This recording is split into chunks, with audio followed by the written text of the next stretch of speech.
tribu de 18h46, on est bien. Comment ça va les chéris? Il y a Momo, ça va mon chéri? Alors, merci Momo d'être là, bravo. Bravo mon Momo. Juste après, hein, Roland McDan, 50 ans de carrière, j'adore, j'adore ce mec. Je l'embrasse d'ailleurs, mon Roland que j'aime. Tiens, Mokhtar, tu vas venir me remercier pour le Parc des Princes? Tu auras le temps. Mokhtar, il est là Mokhtar? Mokhtar, il arrive, il marche. Ah, salut, tu vas bien? On n'a pas passé une belle soirée tous les deux? On n'a pas les photos? On était bien tous les deux. Bonsoir. Ça va mon chien?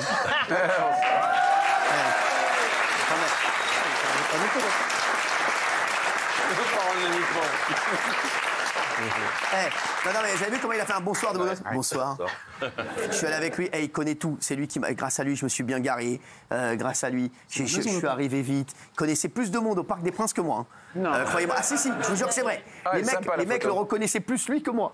Non mais c'est un truc de fou. Ouais. C'est vrai qu'on s'est marré, on a rigolé. Non, franchement, encore, on a rigolé de fou, match de fou. C'est vrai que c'était un kiff. On y retourne. Hein. Ça parle beaucoup de temps, mais.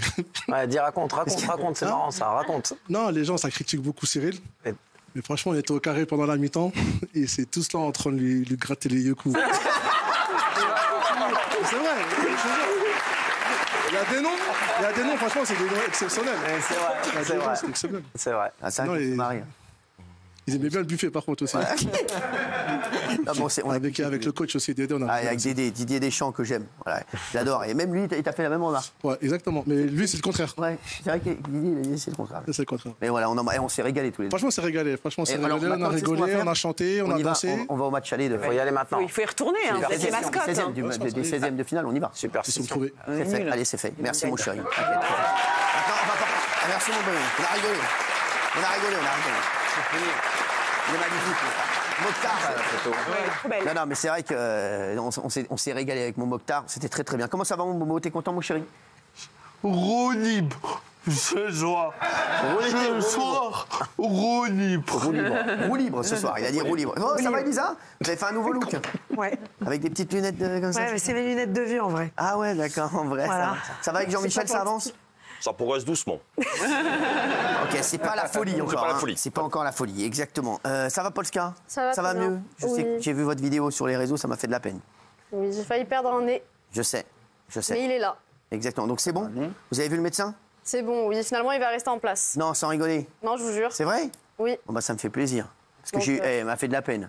Franchement, elle m'a fait de la peine. Elle avait fait une vidéo, elle pleurait et tout. Elle disait, je vais perdre mon nez. Et j'ai vu une vidéo. Mais sans rien, c'est vrai. Ah, mais c'est pas drôle, hein. C'est pas du tout une vidéo drôle. La pauvre, elle a failli perdre son nez. Et j'ai même vu, j'en parlais tout à l'heure, j'ai vu aussi Fabien Lecoeuf qui a fait une vidéo qui avait perdu une couille. Voilà.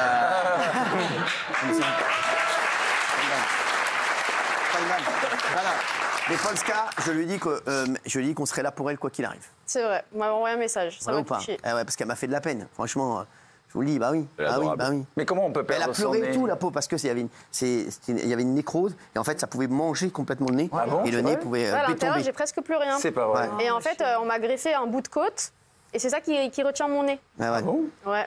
C'est dangereux, la chirurgie esthétique. Ouais, voilà, c'est bien de le dire. Bien, ouais. Bravo. Bon, ça va quand même? Gardez Ça le va, moral? merci. Vous gardez le sourire, comme dit Black M? Toujours. Oui. Hein? Oui. Merci, excusez-moi de vous avoir dérangé. Gilles Verdez, ça va? Vous avez dormi cette nuit? Ça va très bien, pourquoi? Je sais pas, vous avez dormi cette nuit? Très bien.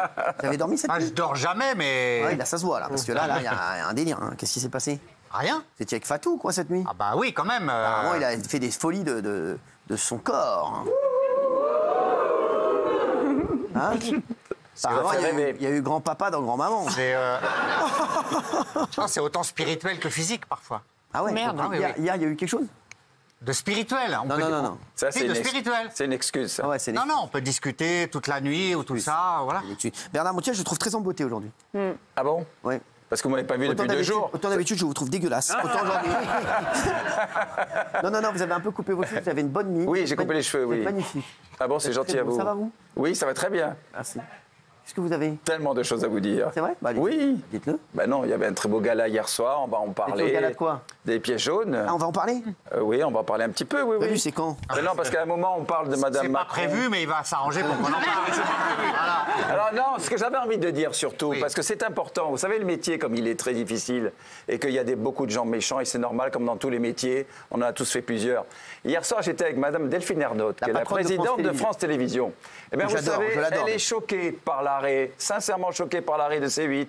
Elle trouve ça scandaleux et elle m'a dit le plus grand bien de Cyril. Ah, bon, elle m'a ça- dit, on s'adore. on peut pas se passer d'un animateur comme Cyril qui fait 2,5 millions.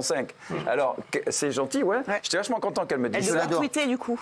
Oh, mais tout est Non, encore elle a autre déjà chose. dit, elle a déjà dit dans Oui, une je sais, interview je sais. Delphine Ernotte. Ouais, Ah, non, non. eh ben, j'étais très Et en content. plus, il y a plein de gens qui lui sont tombés dessus. Elle a confirmé derrière. Oui. Donc, voilà, Oui, donc, oui. non, mais elle est, je l'adore. Elle Delphine était Ernotte. vraiment clean. Elle me disait, mais alors qu'est-ce que vous allez devenir? Qu'est-ce que vous allez faire? Et Cyril et tout ça. Moi, je lui ai dit, on ne peut pas se passer d'un mec comme lui. De toute façon, quand on fait une telle audience, au-delà de la sympathie, du talent et c'est formidable. Vous l'avez fait comme ça? Gna, gna, gna, gna, gna. Oui.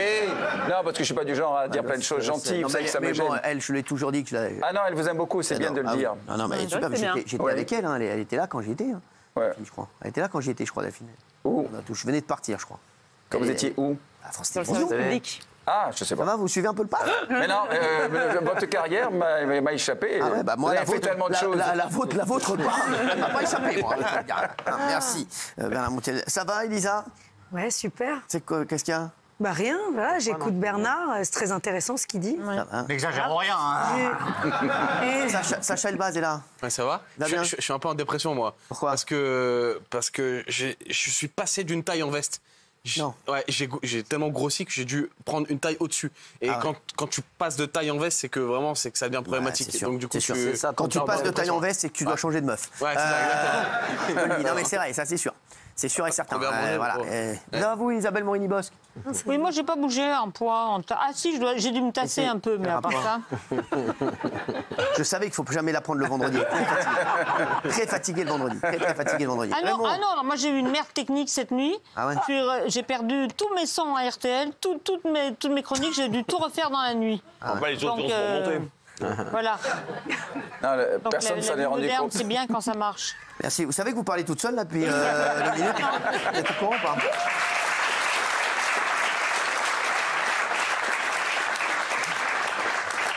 Oui, ça va bon? Très mauvaise humeur. Très très mauvaise humeur. Pourquoi? Qu'est-ce qui se Parce passe? que je suis resté 1h15 dans un bouchon. Vous savez pourquoi? L'explication. Une fois que vous arrivez au bout du bouchon, vous l'avez votre explication. Juste parce que 2 personnes s'étaient frottées les portières. Voilà, juste pour ça. Alors ils ont décidé sur l'autoroute de s'arrêter, de faire un constat sur l'autoroute.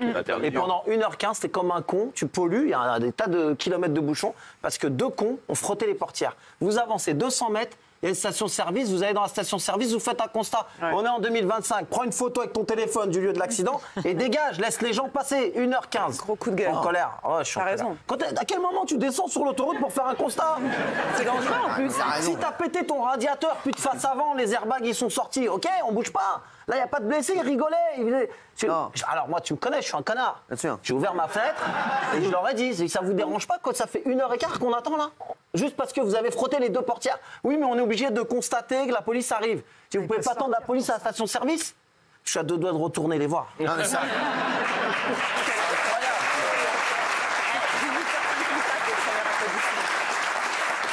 Belle histoire, belle histoire.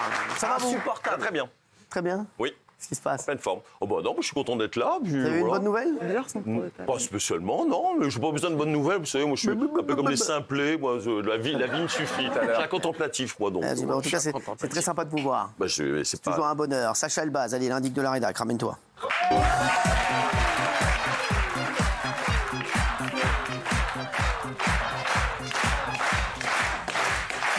Il est beau.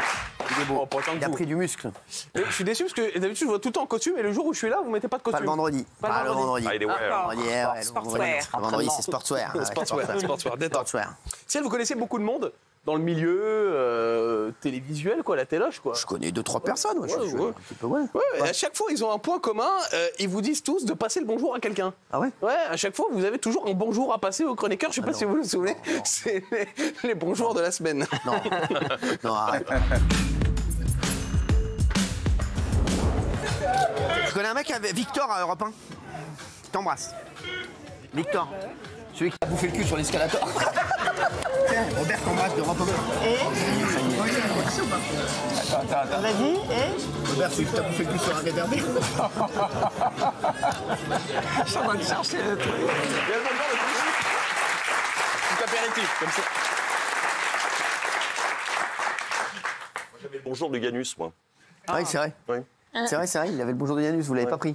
Il m'a bouffé le cul dans l'abribus. Ouais. Vous n'avez pas pris, c'est une raison. Et alors, si je peux me permettre de rajouter, il m'a dit t'as le bonjour de Patrick qui t'a enculé avec un cric. Non mais oh ça va pas sortir.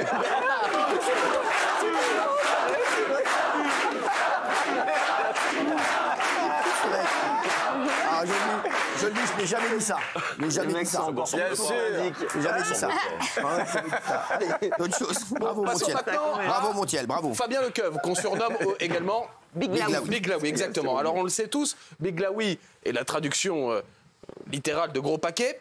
Mais en 2025, Fabien a pris une résolution, partager son matériel avec les autres. Oui, quelqu'un lui a tapé dans l'œil dans l'équipe, mais c'est pas forcément celle à qui vous pensez forcément. Regardez, c'est le vénard de la semaine. Moi, je vais m'installer avec Daniel. Bah ouais, t'as bien rien. Bon, voilà, je vais faire des compromis quand même. On va s'installer ensemble. Ouais, tu fasses des compromis quand même. Merci aux Rémois, merci aux autres. C'est une chaudière. Allez, pas besoin de vous lever pour le retour pub comme pour tout à l'heure. On a failli déjà. Hein. Au top. On a failli. Hein. Tout à l'heure, ça sentait le craper, mais regarde. Tu vas la voir. Elle chauffe, la chaudière. T'as failli le mettre avec Daniel. Et puis c'est passé, tu te fais opérer des yeux, et puis t'as retrouvé. Tu fais opérer des yeux, puis c'est bon. Oui.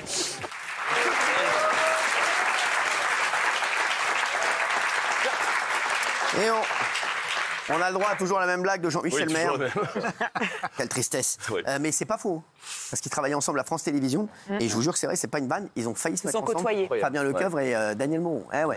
Big Laoui avec Daniel, ça a failli se faire. Mais ce qui est drôle, c'est la tête un peu gênée d'Amaury à côté.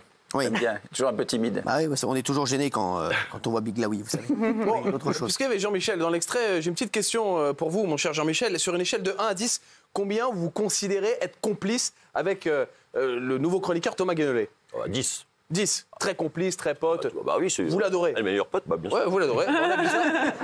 On a vu ça, ils sont copains comme cochons. C'est le duo de la semaine. Il y a juste des priorités différentes selon Mais tes tu n'en sais rien. politiques. Mais ça, c'est vrai. Tu n'en sais rien. Par exemple, Allez, toi, chérie, 2 minutes tu es libertin. Ta priorité, c'est de ken un maximum. N'oubliez pas, Pas du tout. C'est ton moteur. Je suis plus libertin. vous apporter personnellement. T'es plus libertin, non. T'as une sciatique, c'est tout. Et c'est pas parce que je ken ta femme que je suis libertin. Non, ça n'a rien à voir. Enfin, t'aimerais bien, mais non. Le prénom de ton papa. Ça peut te foutre. Jean-Paul. Toi, tu t'appelles Ivan, Mikhail. Il n'y a pas de deuxième de prénom composé en russe, donc c'est Ivan. Et ton prénom, le prénom du papa, c'est Jean-Paul. Jean-Paul. Ivan Ivanovic. Ivan Ivanovic. en russe. Mais une belle jambe. Moi, honnêtement, je te donne encore 4 ans avant qu'on te voit en fait entrer l'accusé. Mais ta fille s'appelle Sacha, c'est quand même bizarre. Oui, elle s'appelle Alexandra. On vous T'as dit apporte Sacha. tout de suite les chéris, merci. C'est le diminutif en russe. Sacha, c'est diminutif Alexandra? Non, je crois pas. Et Non. pour les garçons, c'est Alexandre. Ça se saurait. Sacha, ton prénom, c'est bien le diminutif d'Alexandre. Voilà, merci. Non, c'est pas le diminutif, c'est la Oh, traduction. mais toi, c'est une fille. Toi, t'es une fille, toi, qui est con, celui-là. pas le diminutif. T'as une fille, toi. Bah, elle s'appelle pas Sacha. Alexandra Famic. C'est pas le dé. Ouais, bah, moi, j'ai une fille aussi. Bah, elle s'appelle Robert. C'est le diminutif de Nathalie.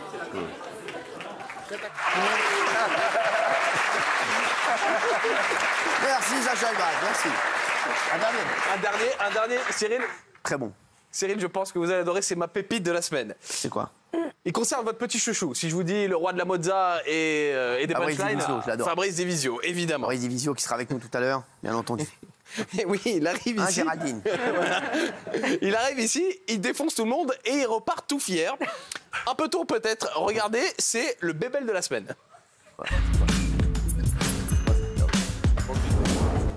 Il y a les droits des minorités dedans, vous êtes au courant quand même. Pénible, vous l'écrivez avec un P majuscule?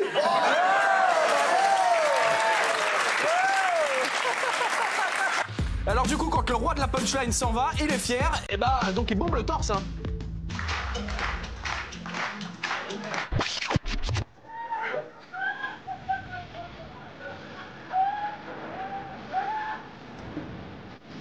C'est lui. Merci.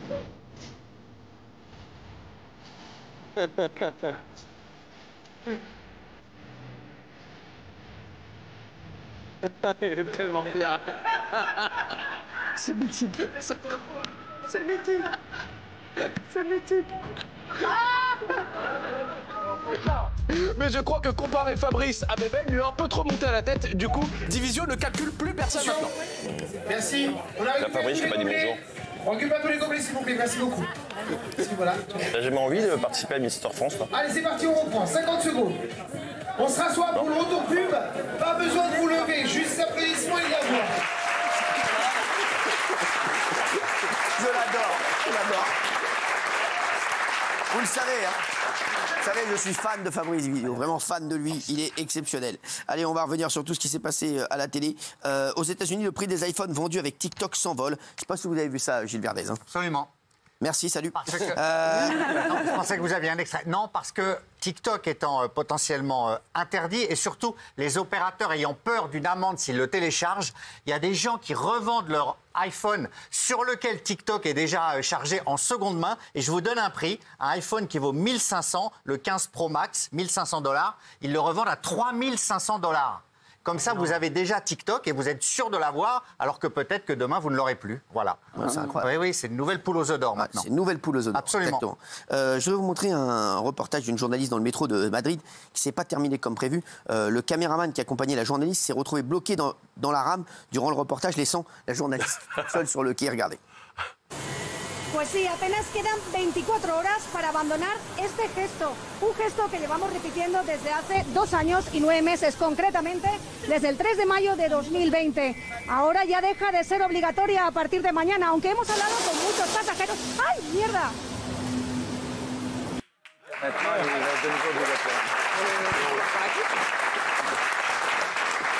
C'est énorme. Tiens, on parlait de TikTok il y a un instant. Il y a un influenceur qui est décédé lundi à 45 ans des suites d'une crise cardiaque survenue alors qu'il souhaitait se faire tatouer l'intégralité du dos. Absolument, ouais. Le pauvre, tu te rends compte ou pas? Il était en train en anesthésie, alors que c'était même pas nécessaire. Mais il se faisait anesthésier parce qu'il voulait l'intégralité du dos tatoué. Et malencontreusement, il est mort d'une crise cardiaque qui n'a rien à voir avec le tatouage, puisque c'était même pas commencé. C'est au moment de l'anesthésie, il est décédé. Il avait une femme, des enfants. C'est quelqu'un qui était spécialisé dans le contenu pour voiture. Voilà. Et donc... il n'a pas supporté tout à fait. Il n'a pas supporté. Ça fait mal, hein, ça fait mal. Exactement. Qui est tatoué ici? C'est un Brésilien. C'était Jean-Michel. Tout le monde, non? Vous? Et moi, oui. Moi, oui. T'es tatoué où, toi, Jean-Mi? Dans le dos. Dans le dos? Ah ouais, quoi? À Tahiti, un gecko, un lézard, un gros lézard. J'ai honte parce que c'était au petit... Ah, donc vous avez un gros lézard dans le dos, un petit lézard devant. Exactement. Hein? Non, mais c'est vrai. Quand vous avez honte, pourquoi? J'ai honte parce que c'était à 20 ans, c'était à Tahiti, je faisais un reportage sur les essais nucléaires, la fin des essais nucléaires. Et du coup, il y avait un tatoueur très, très connu sur place. Du coup, j'avais obtenu un rendez-vous au petit matin, je sortais de boîte, j'étais complètement lessivé, je me suis endormi, je me suis endormi avant de lui dire ce que je voulais comme tatouage. Non. Du coup, je me suis réveillé, il avait déjà travaillé. Il a dit, c'est la première fois que je tatoue quelqu'un qui dort, et je me suis dit, mais j'ai pris un miroir, je me dis, si ça se trouve, il m'a dessiné une teub dans le dos, un truc comme ça. Et heureusement, il a fait un lézard, il ne savait pas quoi faire, il a fait un lézard. J'y crois pas. Non. Ah si, ah bah ça, je vous le jure. Mytho. Non, mais c'est ouf. Moi, je crois. Déjà, le tatouage, vous voyez, il est là. Vous lui avez dit. Vous lui avez dit. Il est là. On peut pas bien le voir. Ah non, je ne suis pas déshabillé, non. Non, mais juste de dos. C'est un lézard, c'est un lézard. Mais vous ne vouliez pas du tout un lézard à la base. Je lui ai même pas dit ce que je voulais. Si, vous avez dû lui dire ce que vous vouliez. Même pas la longueur, même pas rien. Mais arrêtez. T'étais bourré, là, c'est un lézard à ton insu. Bah ouais, son insu est grand comme ça. À mon insu. Non, il était bourré, il a oublié. Là, vous mentez. Non, je vous promets que non. Vous saviez pas quand vous êtes réveillé? Il était tellement bon, je me suis dit, j'ai pas eu la propos, le courage de lui dire ce qu'il voulait. Je lui ai dit, je l'ai laissé faire l'artiste. Je lui ai dit, faites ce que vous voulez, ce que vous sentez, quoi. Tu appelé comment cette star du tatouage à Tahiti? Mais tu te souviens, toi qui t'as épilé il y a 15 jours, toi?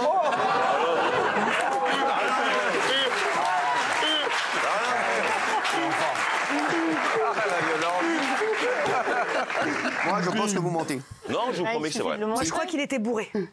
Non. S'en rappelle plus. Non, j'étais fatigué. J'étais très fatigué. Non, vous l'avez même arrêté. Vous saviez même pas que vous aviez un lézard. Je me suis, le dernier souvenir, j'ai pris le catalogue, c'était que des Voilà, animaux. voilà. T'as dû montrer. Ah, vous avez montré quand même. J'ai montré que c'était des animaux. Il y avait le choix entre, j'avoue, il y avait le choix entre un gecko et puis voilà, et j'ai pris le gecko. Bah, c'est faux. Hein. Montre-le. Et il savait à peu près le style que je voulais. Je voulais pas quelque chose de tribal. Vous êtes tatoué vous aussi, non? Oui, moi aussi. Oui, moi aussi. Elle a fait la fogielle. Alors, moi, j'ai un Polska sur les mains. J'ai le nom d'un rappeur quelque part ici. J'ai le nom de ma sœur ici. J'ai un papillon sur les fesses. Enfin, voilà. Si ça intéresse quelqu'un. Bah, le papillon sur les fesses, non, personne. Mais le nom du rappeur. Mais un rappeur. Oui. Elle a le nom d'un rappeur. J'étais fan à l'époque. C'est vrai. Quoi, Benny B? Non, c'est qui le rappeur? Non, vous connaissez pas. Bah, dites-nous. Allez. Bah, vous connaissez pas. Pas grave. Donc gynéco. Non, c'est qui les fesses? La lourdeur. C'est qui? Non, c'est Young Boy. Ah ouais, on connaît, Oui. on connaît. Je voulais un peu attirer l'attention et du coup, j'ai fait ça. Ah ouais? Ça n'a pas marché.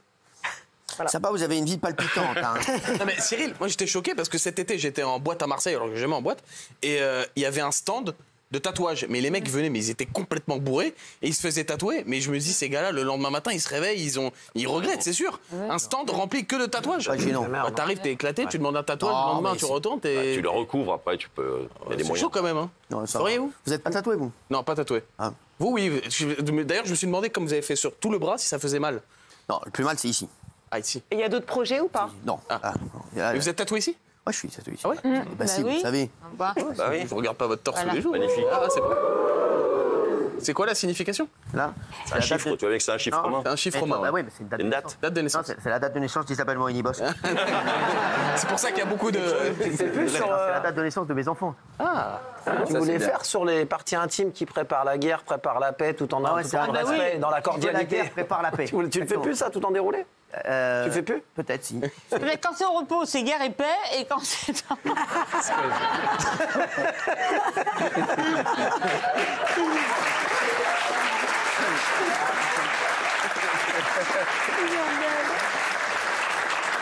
Hier soir sur TF, vous avez vu quand il y avait Victor Wembanyama sur TF1, le joueur de basket. En fait, on a été impressionné par la différence de taille entre Gilles Boulot et le joueur. Regardez. La fin du journal. Merci beaucoup, Victor Wembanyama. Merci d'avoir accepté de répondre à nos questions. Bonne chance pour vos 2 prochains matchs. On espère vous revoir évidemment très bientôt en France. Vous êtes ici chez vous. À très bientôt. Merci d'être venu nous voir. Merci beaucoup.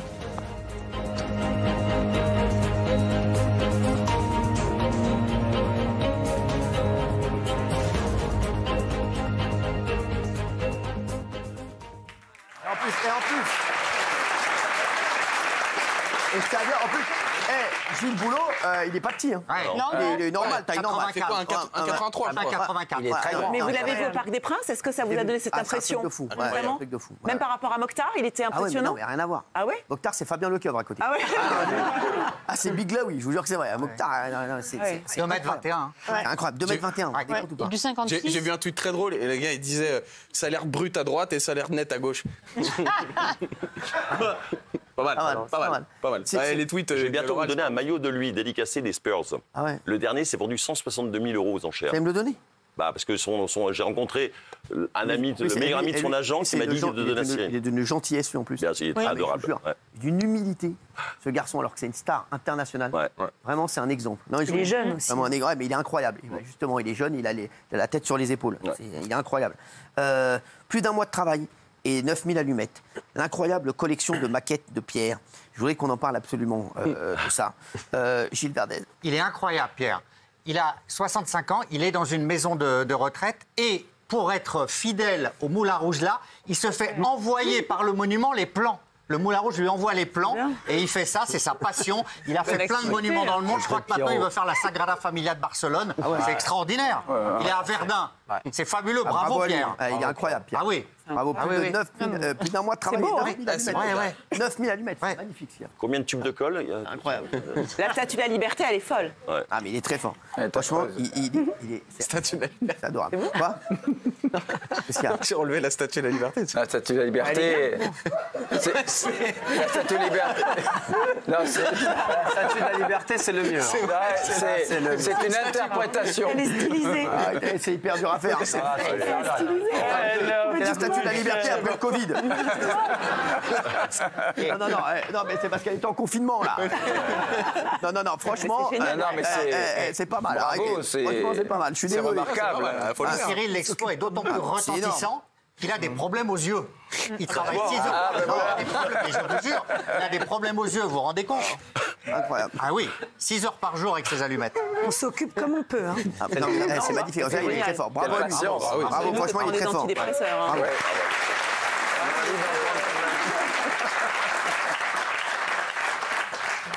Alors, je vous ai montré cette femme qui a risqué sa vie en se mettant au bord des chutes Victoria. Tout ça pour faire une vidéo Instagram. Regarde. C'est vraiment une idiote.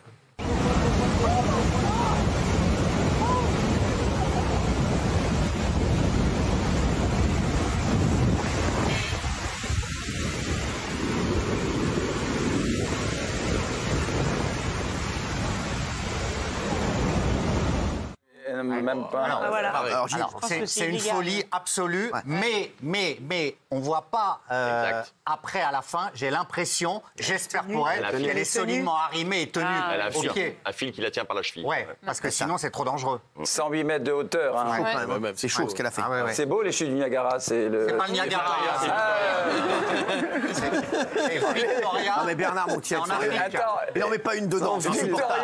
Bernard, il voit de l'eau qui tombe, c'est Niagara. Non mais qui m'a foutu ce pain? Sans déconner. Victoria, c'est le Zambèze. C'est le Zambèze, c'est magnifique. Zambèze. C'est le fleuve du Zambèze, ça c'est magnifique. Ils font ce qu'ils veulent. Non, c'est le fleuve du Zambèze. Sur la langue? Non, Zambèze. C'est entre la Zambie. Vous faites ce que vous voulez, Bernard Montiel, vous avez rien demandé. C'est entre la Zambie et le Zimbabwe. Non, c'est même. Comment vous dites? Comment vous dites? Zimbabwe. C'est entre la Zambie et le Zimbabwe. Mais c'est vrai, 108 mètres. Bon, d'accord. De même. Bernard Montiel, on ne le tient plus. Hein. Il devient complètement fou. Et c'est énervant, ces gens qui sont prêts à tout pour faire du buzz. Ça vous gratte ou quoi? Mais depuis tout à l'heure, elle est comme ça, toute l'émission, elle est comme ça. Qu'est-ce qui se passe? J'ai mis un collant, ça me gratte. Ah, mais c'est ça. Très bien. Très bien. Ça va sinon? Bah super. Qu'est-ce que vous vouliez dire? Je voulais dire que moi, ça m'énerve les gens qui sont prêts à tout pour faire du buzz, qui sont prêts à risquer leur vie. Et en plus, ça donne un mauvais exemple, je trouve, pour les jeunes gens qui regardent. Bien sûr. Voilà, déviance des réseaux sociaux. Ça vous gratte plus, là? Non, ça va. Très bien. Merci, Elisa. Le Louvre en grand danger. L'état du musée serait catastrophique, regardez. À première vue, c'est sans aucun doute l'un des plus beaux musées au monde. Mais à y regarder de plus près, le Louvre cacherait-il des avaries? Dans une note adressée à la ministre de la Culture Rachida Dati, la directrice alerte notamment sur la multiplication d'espaces dégradés. Sanitaires inutilisables, ascenseurs en panne, infiltration d'eau récurrente. En novembre 2023, une partie de l'exposition Naples à Paris a même dû être fermée. La cause ? Une rupture de canalisation qui menaçait directement les œuvres. Autre problème évoqué, la chaleur intense générée sous la pyramide lors des fortes températures. Alors, moi, je veux bien, OK, c'est saturé, la Joconde, c'est inaccessible, etc. Mais quand on veut entrer au Louvre, il y a tellement de monde. Regardez la file d'attente, là. Il faut réserver à l'avance. Ça fait des recettes énormes. Où va l'argent? L'argent du Louvre, toutes les rentrées comme ça, là, c'est pour entretenir quoi? Si c'est pas pour restaurer... T'achètes des œuvres. Ouais, t'achètes des œuvres. Souvent, c'est l'État qui achète des œuvres, c'est pas forcément le Louvre. Non, moi, je suis désolé, c'est inadmissible qu'elle se plaigne. Elle a qu'à utiliser l'argent de... C'est très cher, le Louvre. Toutes ces recettes, faut entretenir le Louvre, quoi. Réclamer encore de l'argent à l'État? Non, mais gérez mieux, quoi. C'est bon. Voilà, il faudrait voir comment c'est géré. C'est la patronne qu'elle gère, voilà. C'est devant la Tour Eiffel ou derrière la Tour Eiffel, le Louvre? En visite de touristes? Ah, c'est une bonne question. Je crois que c'est derrière. Je pense que c'est derrière. C'est derrière. Juste derrière. Là, il y a une surfréquentation de 9 millions. Par exemple, l'année dernière, 9 millions. Et c'est 2 fois plus que la capacité. Oh, les mecs, il y a Patrick qui parle. Donc, je répète, si vous le souhaitez, c'est une surfréquentation de plus de 9 millions de visiteurs, alors que c'est 2 fois plus que sa capacité. Le Louvre, c'est plus que la Tour Eiffel. T'es déjà allé au Louvre, Momo? Ouais. Ah ouais, t'as aimé? Ouais. C'est bien devant la Tour Eiffel. Je suis allé, ouais. Les guides touristiques. Et devant au Louvre? Merci, Sacha. Bien sûr, j'ai fait tous les monuments. J'étais guide touristique pour des Américaines. Ah ouais? Ah oui, mon gars. Ouais. Avec un bus et tout? Pas du tout. À pied? Avec les 2 Américaines. Pas mal pour pécho, ça. Vous leur montriez les tableaux, les œuvres d'art? Vous voulez voir qui veut la Ah oui, c'est important. J'ai une grande sœur. Elle a 7 ans de plus que moi. Et elle me dit, j'ai 2 correspondantes américaines, mais plus jeunes que moi, elle avait genre 4-5 ans de moins qu'elle, qui doivent venir à Paris. Et je dois aller leur faire visiter Paris, etc. Mais bon, je pourrais pas. Est-ce que ça t'intéresse? L'aubaine. Je dis, t'inquiète pas, je m'en occupe. Je suis tout content. Je vais les chercher à l'aéroport avec un taxi et tout, parce que je conduisais pas à l'époque. Ah ouais, c'est classe. Et ouais, les gars, je vais les chercher. Je mets le blast des meufs. Je suis arrivé Daniel Moreau, Isabelle Morini-Bosque.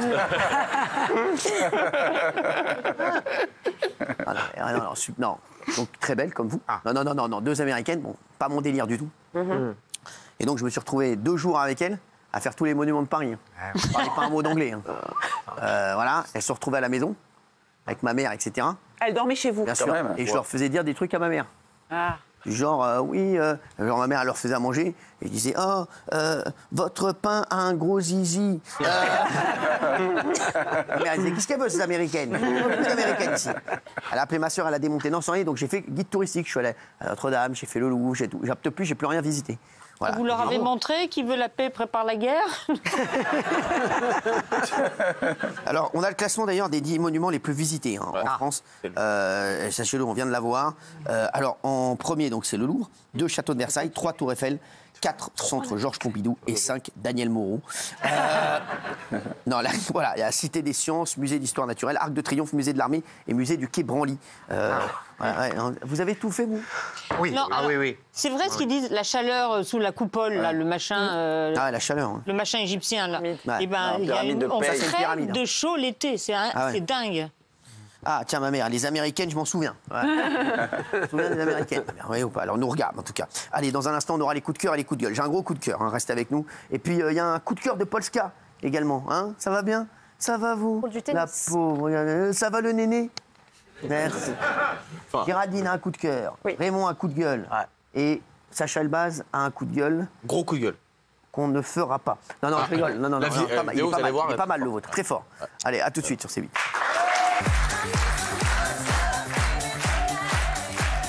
Merci d'être avec nous. Il est 19h24.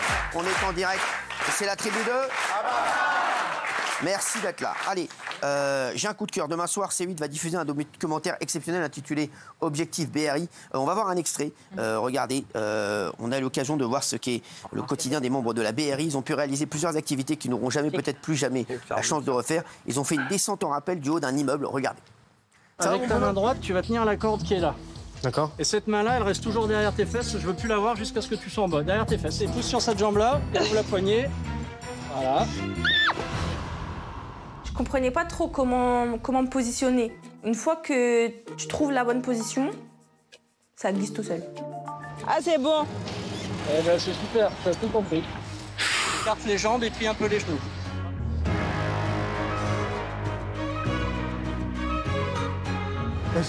Hop là.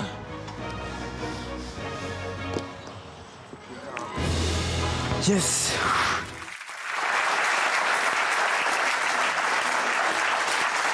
Merci mon Bruno Pomar d'être avec nous. Ça va mon Bruno, ancien policier du raid, hein, ça va? Ouais, super, merci. Ça va bien, mon chéri, t'es en forme? Ouais, je suis vraiment très content de voir ça, tu vois. Ouais, et merci à toi. Bah attends. Je te rappelle qu'il y a 1 an, on a parlé de ce projet et tu m'as dit, je te suis parce qu'il y a les policiers, il y a les jeunes. Exactement. Et le résultat est là, je suis vraiment super content de voir ça. Je suis content pour toi, mon chéri. Merci. Et franchement, c'est fort.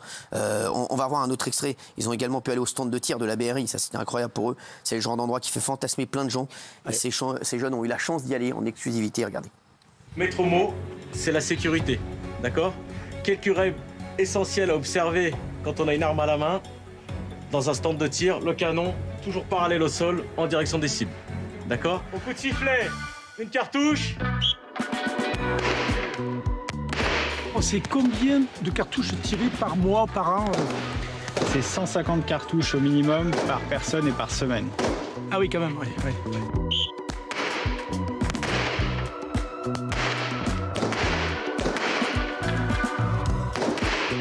On dirait pas comme ça, mais c'est physique, hein, ça travaille les bras. Eh ouais, mon Bruno.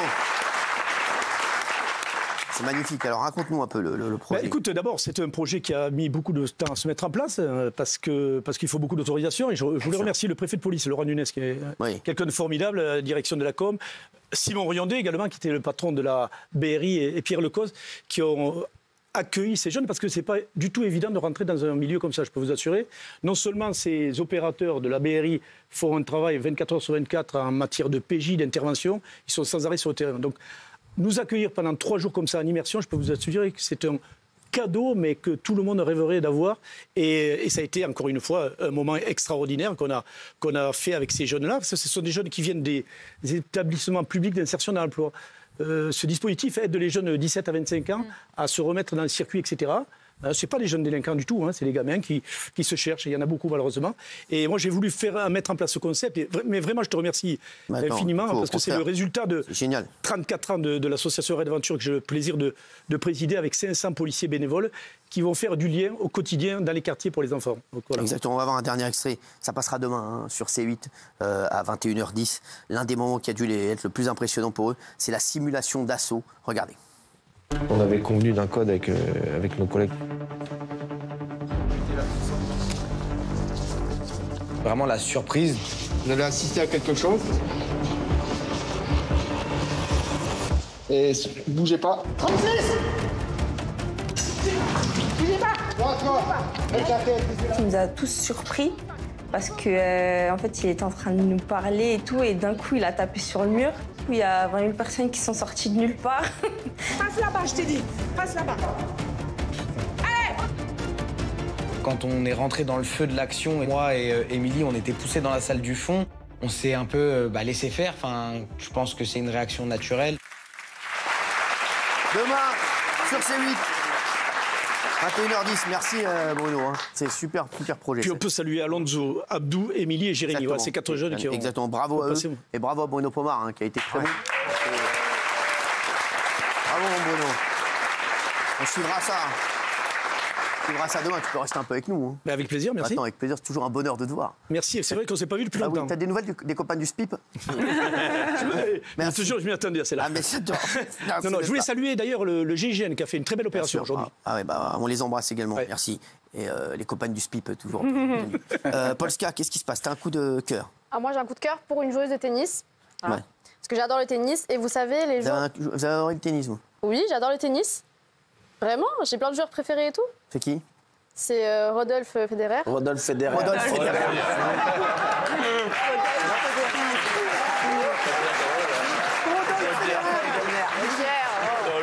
C'est Rodolphe Federer. Roger. Et du coup, en fait, quand les joueurs de tennis s'énervent, généralement, ils jettent leur raquette. Ouais. Alors, leur raquette, ils s'énervent, ils la jettent violemment. Alors que là, la joueuse de tennis, elle l'a jetée avec classe. Elle s'est énervée avec délicatesse. Elle rencontrait ma joueuse de tennis préférée, en plus. Comme ça. Elle jouait Zabalenka. J'ai vu le match. Ah, c'était Badoza, alors? Non, Pavlyuchenkova. Ah. Eh oui, en quart de finale. C'était magnifique. J'ai vu le match et je suis fan de Zabalenka, ma joueuse préférée. Regardez.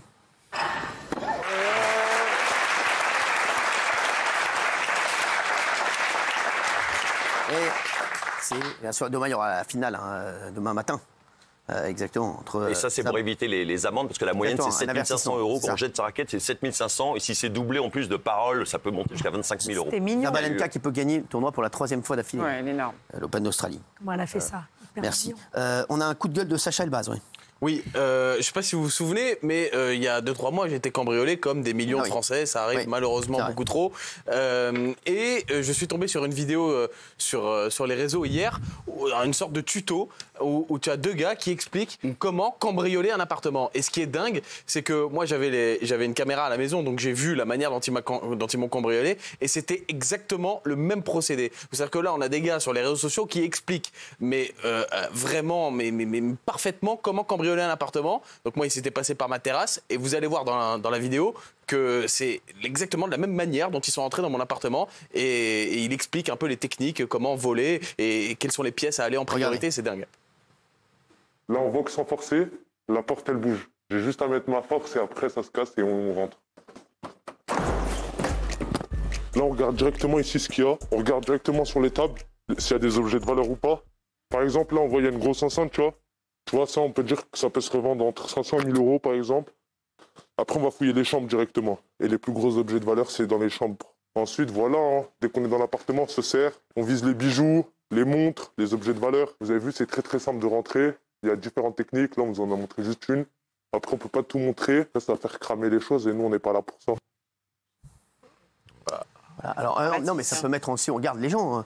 Non, parce que je me dis, pour lui, porte, au moins, tu vas essayer de réparer la porte, qu'elle soit oui, nickel. De la blinder. Ah oui, tu vois pas, là, parce que ça, c'est sur des portes où il n'y a rien, tu vois, les mecs qui claquent juste la porte et puis t'as rien derrière, donc forcément, ça peut aussi mettre...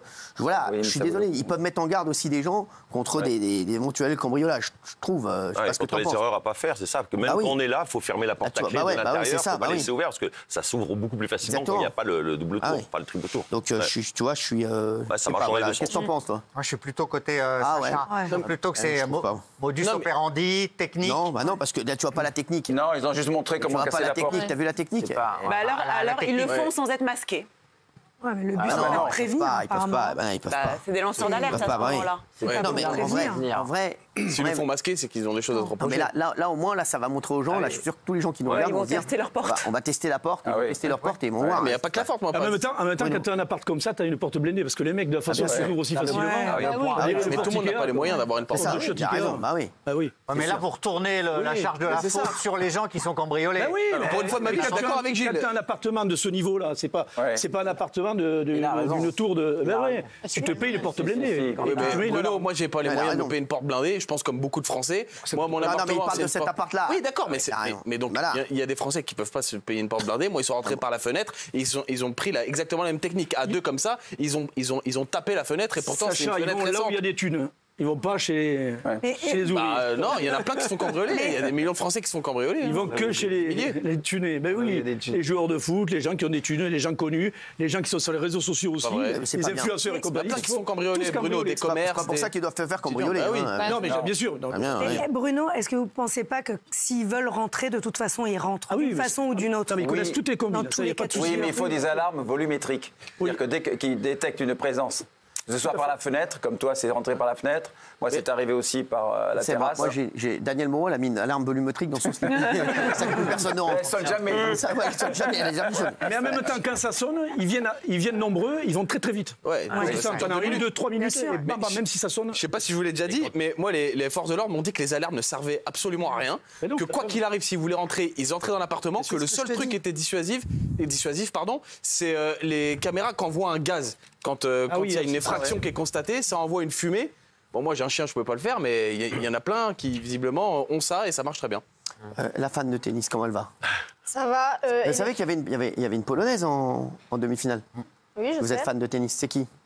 C'est une cousine. C'est qui? Comment elle s'appelle? Anna. Anna comment? Anna Paulina. Non, c'est une actrice porno. Arrête, sérieux? C'est inconscient. Mais non, j'ai parlé au hasard. Ah bah, c'est dingue. Il n'y a pas de hasard dans ces cas-là. Il n'y a pas de hasard. Je vais te dire, si j'avais demandé à un joueur de tennis italien, elle ne m'aurait pas dit Sinner, elle m'aurait dit Sifredi. Après, non, mais c'est la Bible. Vous ne connaissez pas Swiatek? La Bible du X. Elle ne connaît pas. Elle ne connaît pas, c'est la numéro 1 mondiale. Enfin, numéro 2. Ah non, je suis pas dans ça, moi. Ah bah très bien, merci. On parlait d'autre chose, là, non? Merci, salut. Raymond, vous avez un coup de gueule. Moi, j'ai un coup de gueule sur encore une taxe qui va arriver là pour les Français encore. Le prix des cartes grises va flamber encore une fois. Donc, ils ont vu ça. Ils ont dit on enlève les plafonds des prix des cartes grises. Alors, on a quelques exemples. Par exemple, en Corse, le prix de la carte grise, il va carrément doubler. Dans le Grand Est, on va passer de 48 à 60 € le cheval. En Normandie, on va passer de 35 à 60 €. Alors, ils expliquent que c'est parce qu'il y a de plus en plus de voitures électriques qui sont exemptées de carte grise, qui ne payent pas de taxes sur la carte grise parce que c'est des électriques. Donc, il faut récupérer de l'argent quelque part. Je trouve ça dégueulasse, moi, parce que, par exemple, en Normandie, c'est 71% en 2 ans, le prix de la carte grise. Donc, je trouve ça totalement dégueulasse de faire ça, en fait. Non, mais c'est ça. Je suis d'accord. Ouais, pour les grosses voitures aussi, c'est... Non, parce que oui, mais les grosses voitures... Alors, on va parler des grosses voitures. Si je veux, tu taxes... Là, on va parler des grosses voitures. J'aime bien que tu m'envoies là, parce que ça va m'envoyer sur les ZFE. Tu vois, les ZFE, on dit à quelqu'un qui a bossé, qui a une voiture normale, une 508, une Clio, un C5, on dit, toi, tu ne pourras plus rentrer dans cette zone-là.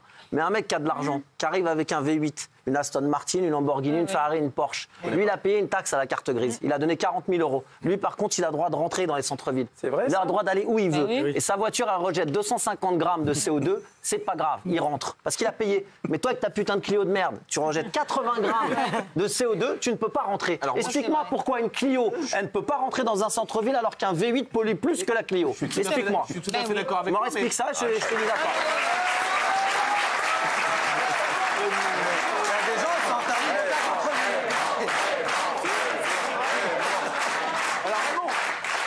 Moi, j'ai des potes qui ont des voitures de 800 chevaux. Bah, c'est ça, voilà, avec c'est ça que je voulais te 4 pots demander. d'échappement derrière. Quand ils démarrent, ça pète, ça te fait sursauter. Hein. Ils ont le droit d'aller De qui tu parles? J'ai des amis, moi, je connais des gens. Tu montes là, 800 chevaux. La voiture, elle fait 2 tonnes, 2 tonnes 5. Elle est hybride. Ça répond à toutes les normes. Euro 6. Ça rejette du CO2, c'est normal, il y a 4 pots d'échappement, il y a 800 chevaux. Il faut bien les déplacer. Cette personne-là, elle peut se déplacer dans toutes les villes de France. C'est qui cette personne-là? Un pote à moi. Et Jean-Charles, mon beau-frère, avec son Citroën C5 HDI, il n'a pas le droit d'aller dans le centre-ville.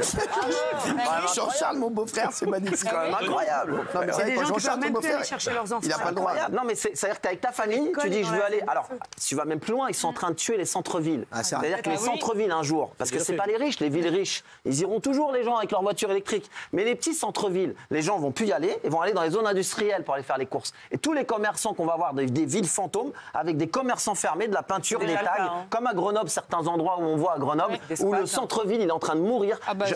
Dans 2-3 ans, vous allez voir les commerçants. Ils vont monter au créneau pour dire, moi, je vends mon commerce, tu peux plus te garer, tu te gares à la caméra, on te met une amende. Ils vont pas monter au créneau, ils peuvent plus se garer alors. Mais comme d'habitude, ce sera trop tard. En plus. Il y a pire. Moi, je connais quelqu'un qui restaure des vieilles bagnoles, donc elles ont une sale gueule quand on les regarde, mais elles ont toutes passé le contrôle technique. Et ben lui, il a le droit d'aller effectivement nulle part. Alors qu'en plus, il a une fonction sociale. Il restaure des vieilles épaves et qui roulent très bien après. Social, je sais pas, mais. Hein? Social, je sais pas, mais. Ça, c'est une idée. On ne devrait pas juste dire. On devrait pas juste dire celui qui a du pognon, il peut rentrer en centre-ville et le pauvre, il ne rentre pas. Tu vas au contrôle technique, on te met la sonde dans le pot d'échappement. Tu pollues, t'as pas le droit de rouler. Tu pollues pas, t'as le droit de rouler. Fin du débat. C'est le contrôle technique qui décide si tu vas rentrer dans le centre-ville. Il y a des gens qui n'ont pas les moyens de changer de voiture non plus. Il y a des témoignages d'une jeune infirmière. Ce qu'il dit. C'est ce que je suis en train de te dire. Voilà. Et qui ne peut pas changer de voiture. Et on fait comment pour ces gens-là? Bah, tu vas plus dans les centres-villes. Dans un an. Je trouve qu'on mettait trop d'affaires. Il a raison. Non, mais il a raison. Et Tony. C'est un scandale cette ZFE. Bah Tony, Tony fait tout bien. Qu'est-ce que tu veux que je te dise? Il fait tout bien. Il a une hybride. Il a une hybride, Tony. Il est critère 1, il peut aller partout. Il a payé 0 € de carte grise. Fait tout bien. C'est qui, Tony? Il fait tout bien. Et c'est même une voiture fonction de son travail. Ça veut dire qu'il n'a même pas payé la voiture tellement qu'il fait tout bien. À son boulot, on lui a dit t'auras une voiture avec une carte d'essence. Tellement qu'il fait tout bien. Merci. T'emballes pas, pense aux prochaines grandes vacances. Parce que c'est vrai, merci. Merci Bruno Pomar d'avoir été avec nous. Restez avec nous dans un instant. L'agence. On va revenir sur l'agence. Là, on va rigoler ensemble. On ne l'a pas vu, hein, donc on le découvre avec vous. On adore, vous adorez ça. Et puis on aura les 5 images du jour. Merci Bruno. Et on se retrouve demain sur CNews. L'agence, ça va me bien. Merci d'être avec nous d'ailleurs. Il est 19h47, on est en direct et ça touche pas à moi. Merci d'être là. Ça va Bernard Montel? Oui, mais j'ai rien dit, pourquoi vous me regardez? Parce que j'ai le droit de vous regarder. Oui, j'ai le droit de vous admirer. Vous adorez quand j'étais petit, déjà je vous regardais, j'adorais. Non mais c'est vrai. Allez, on va passer aux 5 images du jour. Allez, avec l'agence, c'était sur TMC hier. 608 000 téléspectateurs. On commence avec un appartement à Paris, dans le 16e arrondissement.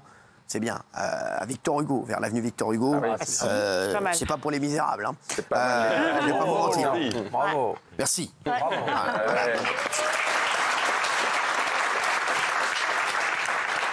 230 mètres carrés, duplex dernier étage, 35 mètres carrés de terrasse. On va voir. Alors on est au dernier étage de cette bel immeuble haussmannien. Ouais, donc l'appartement fait 230 mètres carrés, c'est comme un duplex. On a la cuisine qui est juste à côté. Vous avez la salle à manger qui est attenante, donc vous cuisinez en même temps avec vos invités à côté. Tout à fait. Bienvenue dans cette salle de jeu. C'est un peu le paradis des enfants ici. Donc là, vous avez une première chambre. Voilà la deuxième chambre. Voilà, un peu plus grande et plus spacieuse. Et la salle de jeu peut être transformée comme elle était avant, en fait, en une quatrième chambre avec sa salle de bain. La suite parentale. Toujours très lumineuse avec ses ouvertures au plafond. Voilà la terrasse, un grand luxe à Paris. Ah ouais. Notamment en hauteur comme ça, c'est incroyable. Et mec, c'est un faux délire total. Ah oui. Moi, j'ai oui, Gilles Verdez. Vous l'avez vu, vous? C'est pas des fenêtres, c'est des meurtriers. C'est un faux délire, c'est un faux délire. 230 mètres carrés, il est, je sais pas, moi j'ai pas vu, mais moi je dis 2,5 millions. Oh non. Si, moi aussi. 4 millions 4. 4 millions 4, ça? Ah non. Gilles Verdez, vous êtes vraiment un pigeon. Mais vous êtes vraiment un pigeon, mais de pigeon de Garenne. Ah ouais, il est biscornu. Qu'est-ce que vous avez pensé de l'appartement, de manière générale? Mais là, j'ai une question au niveau du prix. Alors le prix, on est à 7 millions d'euros. D'accord. Je trouve que c'est un appartement qui a beaucoup d'atouts. Une banane flambée, mais c'est catastrophique. C'est des fous, ils le vendront jamais. Je vous le dis. Non, il n'y a pas que le quartier. Ce quartier-là, c'est 10 000 du mètre, je te le dis. 10, mais c'est des vrais prix annoncés ou c'est pour faire esbrouf et pour donner une impression un peu genre waouh? Ça me semble bizarre. Non, il est biscornu l'appart. C'est une catastrophe. Ah, voilà, ça, alors là, il y a un appart. Faubourg Saint-Honoré. 490 mètres carrés. 400 mètres carrés de jardin. Je me côté de l'Élysée, ça. Toujours à Paris. C'est à côté de l'Élysée. C'est rez-de-chaussée. Du coup, c'est pas pratique. Regardez. Non, je vais vous dire que c'est quelque chose. 10 pièces. Au niveau de la localisation, c'est ultra prime, rue du Faubourg Saint-Honoré. Et en fait, c'est l'ancien hôtel particulier de la famille Grimaldi, la famille royale de Monaco. Ah waouh, le volume est spectaculaire, on voit rarement ça.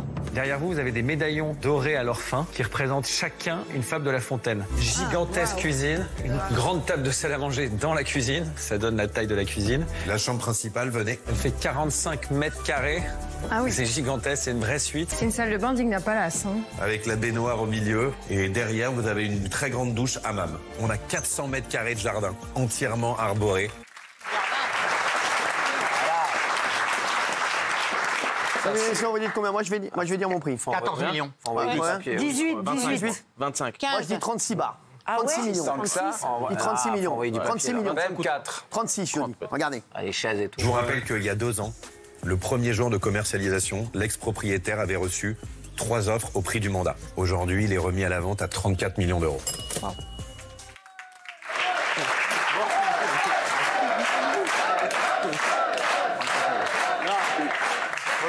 Là, il n'y a pas le boss. Il n'y a pas le boss, c'est beaucoup trop précis. Il a été vendu. Il a été vendu. À ce prix-là Il a été vendu à ce prix-là. Vous avez l'air de beaucoup trop connaître. 34 millions d'euros, il a été vendu à ce prix-là. 4 millions. Vous l'avez payé en 3 fois ou pas? Non, ça arrive. Je vous dis, je vous promets, il a été vendu à ce prix-là, 34 millions d'euros. Ouais, c'est un des appartements les plus chers, enfin des hôtels particuliers les plus chers de Paris. Vous l'aviez visité? C'est curieux parce que depuis le temps que nous faisons cette chronique tous les vendredis, vous évoquez le fait que vous avez visité l'appartement, que vous le connaissez, etc. Mais c'est ma passion. À partir de combien vous vous intéressez à un appartement? 200 000 euros. Le montant, 200 000 euros. Il y en a, moi j'ai cherché une baraque à 1, 2 millions. Vous cherchez à partir de combien par il y a ma mère qui me dit, je le veux cet appart. Je vous jure que c'est vrai. C'est pas son anniversaire en plus. Il a été vendu, 34 Non, mais millions. donc vous l'aviez visité, Cyril? Sauvé par le gong. Alors, je connaissais. Je connaissais parce que c'est pas des visites comme ça ils vous appellent. Voilà, c'est pas vous le trouvez comme ça. Mais voilà, voilà, je vous dis. C'est 34 millions. C'est pas un peu cher, Cyril, objectivement. Objectivement, ça les vaut? Non. Ça, si. Il est beau, c'est beau. Ça n'a pas de prix en fait. Si vous avez, je vais vous dire, les mecs qui achètent ces trucs-là, que vous leur disiez 34 ou 38 ou 42. Quoi, c'est les Américains qui achètent? Ah oui, c'est pas, c'est pas, tu vois pas les mecs, voilà, il n'y a pas de prix au mètre carré. Quand tu vas pas leur dire au mec, voilà, un jardin, t'es Faubourg Saint-Honoré. Après c'est n'importe quoi, c'est un prix, voilà, c'est n'importe quoi le prix. Mais s'il y a des mecs qui veulent mettre ce prix-là, si tu veux faire. Mais est-ce que c'est un bon investissement? C'est-à-dire un mec qui a beaucoup d'oseille, il veut mettre 34 millions. Alors, moi je vais vous dire, on dit souvent que le mètre carré à Paris est très cher. Moi je reste persuadé que ça va atteindre dans 10 ans, pour des très beaux quartiers, ça va atteindre des 50-100 000 euros le mètre carré. Parce que je pense qu'on est quand même en dessous de ce qui se fait dans des capitales comme Tokyo, Londres, New York, comme Londres. On est quand même, le prix est très très cher, mais c'est quand même bien en deçà de ce qui se passe dans ces capitales-là. Donc à mon avis, à un moment, là, ça va stagner, puis à un moment, ça va... Même avec les travaux et les rats. Quoi? Même avec les travaux. À un moment, malheureusement, oui. Malheureusement, oui, je pense que ça va remonter. Et globalement, là, le prix du mètre carré à Paris a tendance encore à baisser. On est vraiment au creux ou ça va pas encore baisser? Ça stagnant, baissant. OK. Ça dépend des quartiers, mais il y a des quartiers qui baissent pas. Le 7e arrondissement, ça baisse pas. Bien sûr. Voilà, le 7e arrondissement, ça baisse pas. Bah, j'irai pas alors. Qu'est-ce qu'il y a?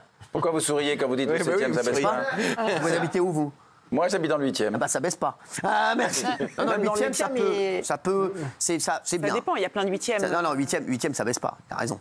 Envoyez vos dons, Bernard Montiel. 7e, 8e, 6e, ça baisse pas. Voilà. Et ensuite, une question. Quand on achète un appartement comme ça, enfin une maison, un hôtel particulier, est-ce qu'on fait un crédit? Ah bah, je vais vous dire, même les mecs qui ont énormément d'argent ne payent jamais cash. Les mecs, quoi qu'il arrive, vont aller faire un crédit. Tu fais travailler l'argent que tu as, tu le donnes dans un appart. Enfin, alors, moi, ça m'intéresse maintenant, parce que 34 millions, je me dis, qu'est-ce qu'il a, le mec, en plus derrière, pour mettre 34 millions là? C'est-à-dire qu'il a encore plein d'autres trucs. Il finance combien sur 34 millions? C'est quoi il va financer 10 millions. Il va venir avec 10 millions, 24 millions, c'est des banques qui vont dire on vous prête 24 millions. Avec quel taux d'intérêt du coup? On est à combien sur le taux d'intérêt actuellement? En ce moment c'est 5-6. Ouais, non, mais là sur une somme comme ça, tu peux aller taper du 3. Ouais. 3%? Ouais.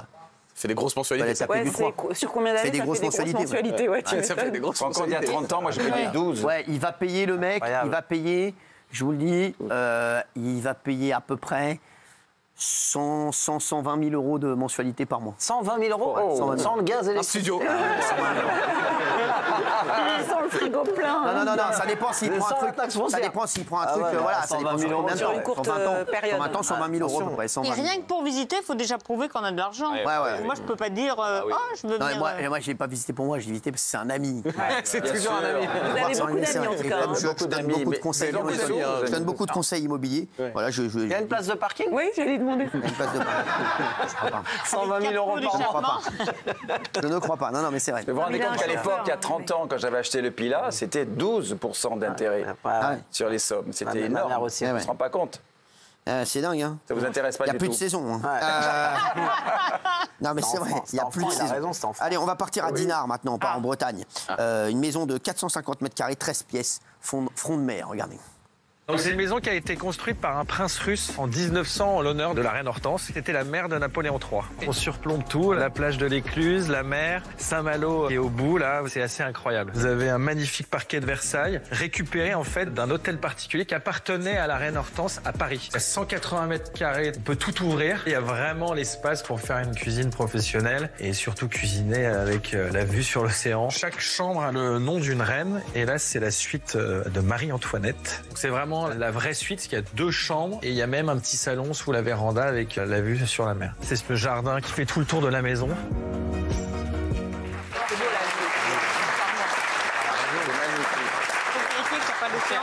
Je me le donne, je le prends pas. Dinard, c'est cher, hein. Ouais. Dinard, c'est très beau, Dinard. Mais j'aime pas, moi, les trucs trop vieux. La moquette rouge et tout. Ah non, mais ça s'enlève.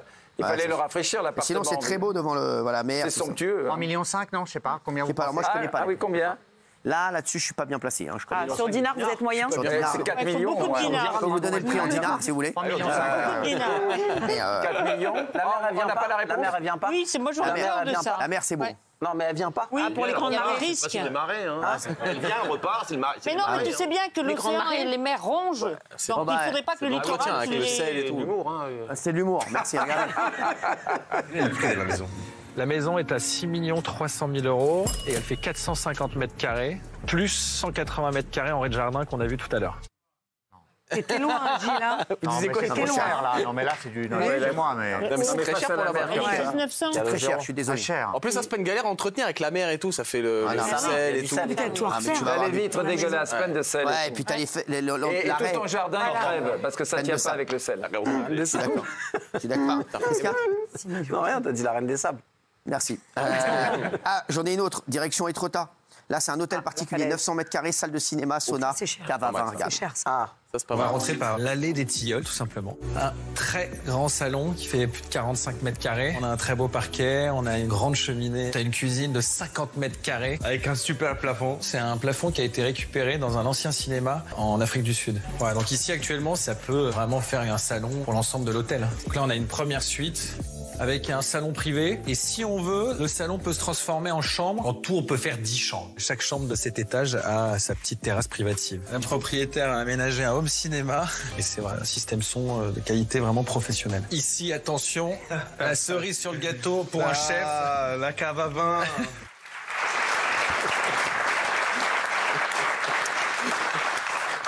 Mystère. Bon. Dis-moi. Oui. C'est du faux luxe dans leur listing là. C'est un faux délire. Par exemple, la salle de cinéma, elle est à chier. Mais bien sûr, c'est un faux délire. Momo, Bernard, elle est à chier, elle est à chier. Mais c'est cher Étretat, quand même. Oui, on va avoir une salle de Momo, t'aimes bien Étretat? Moi, je dirais non. Non, t'achètes pas ça, Momo? J'ai pas des moyens. Ouais.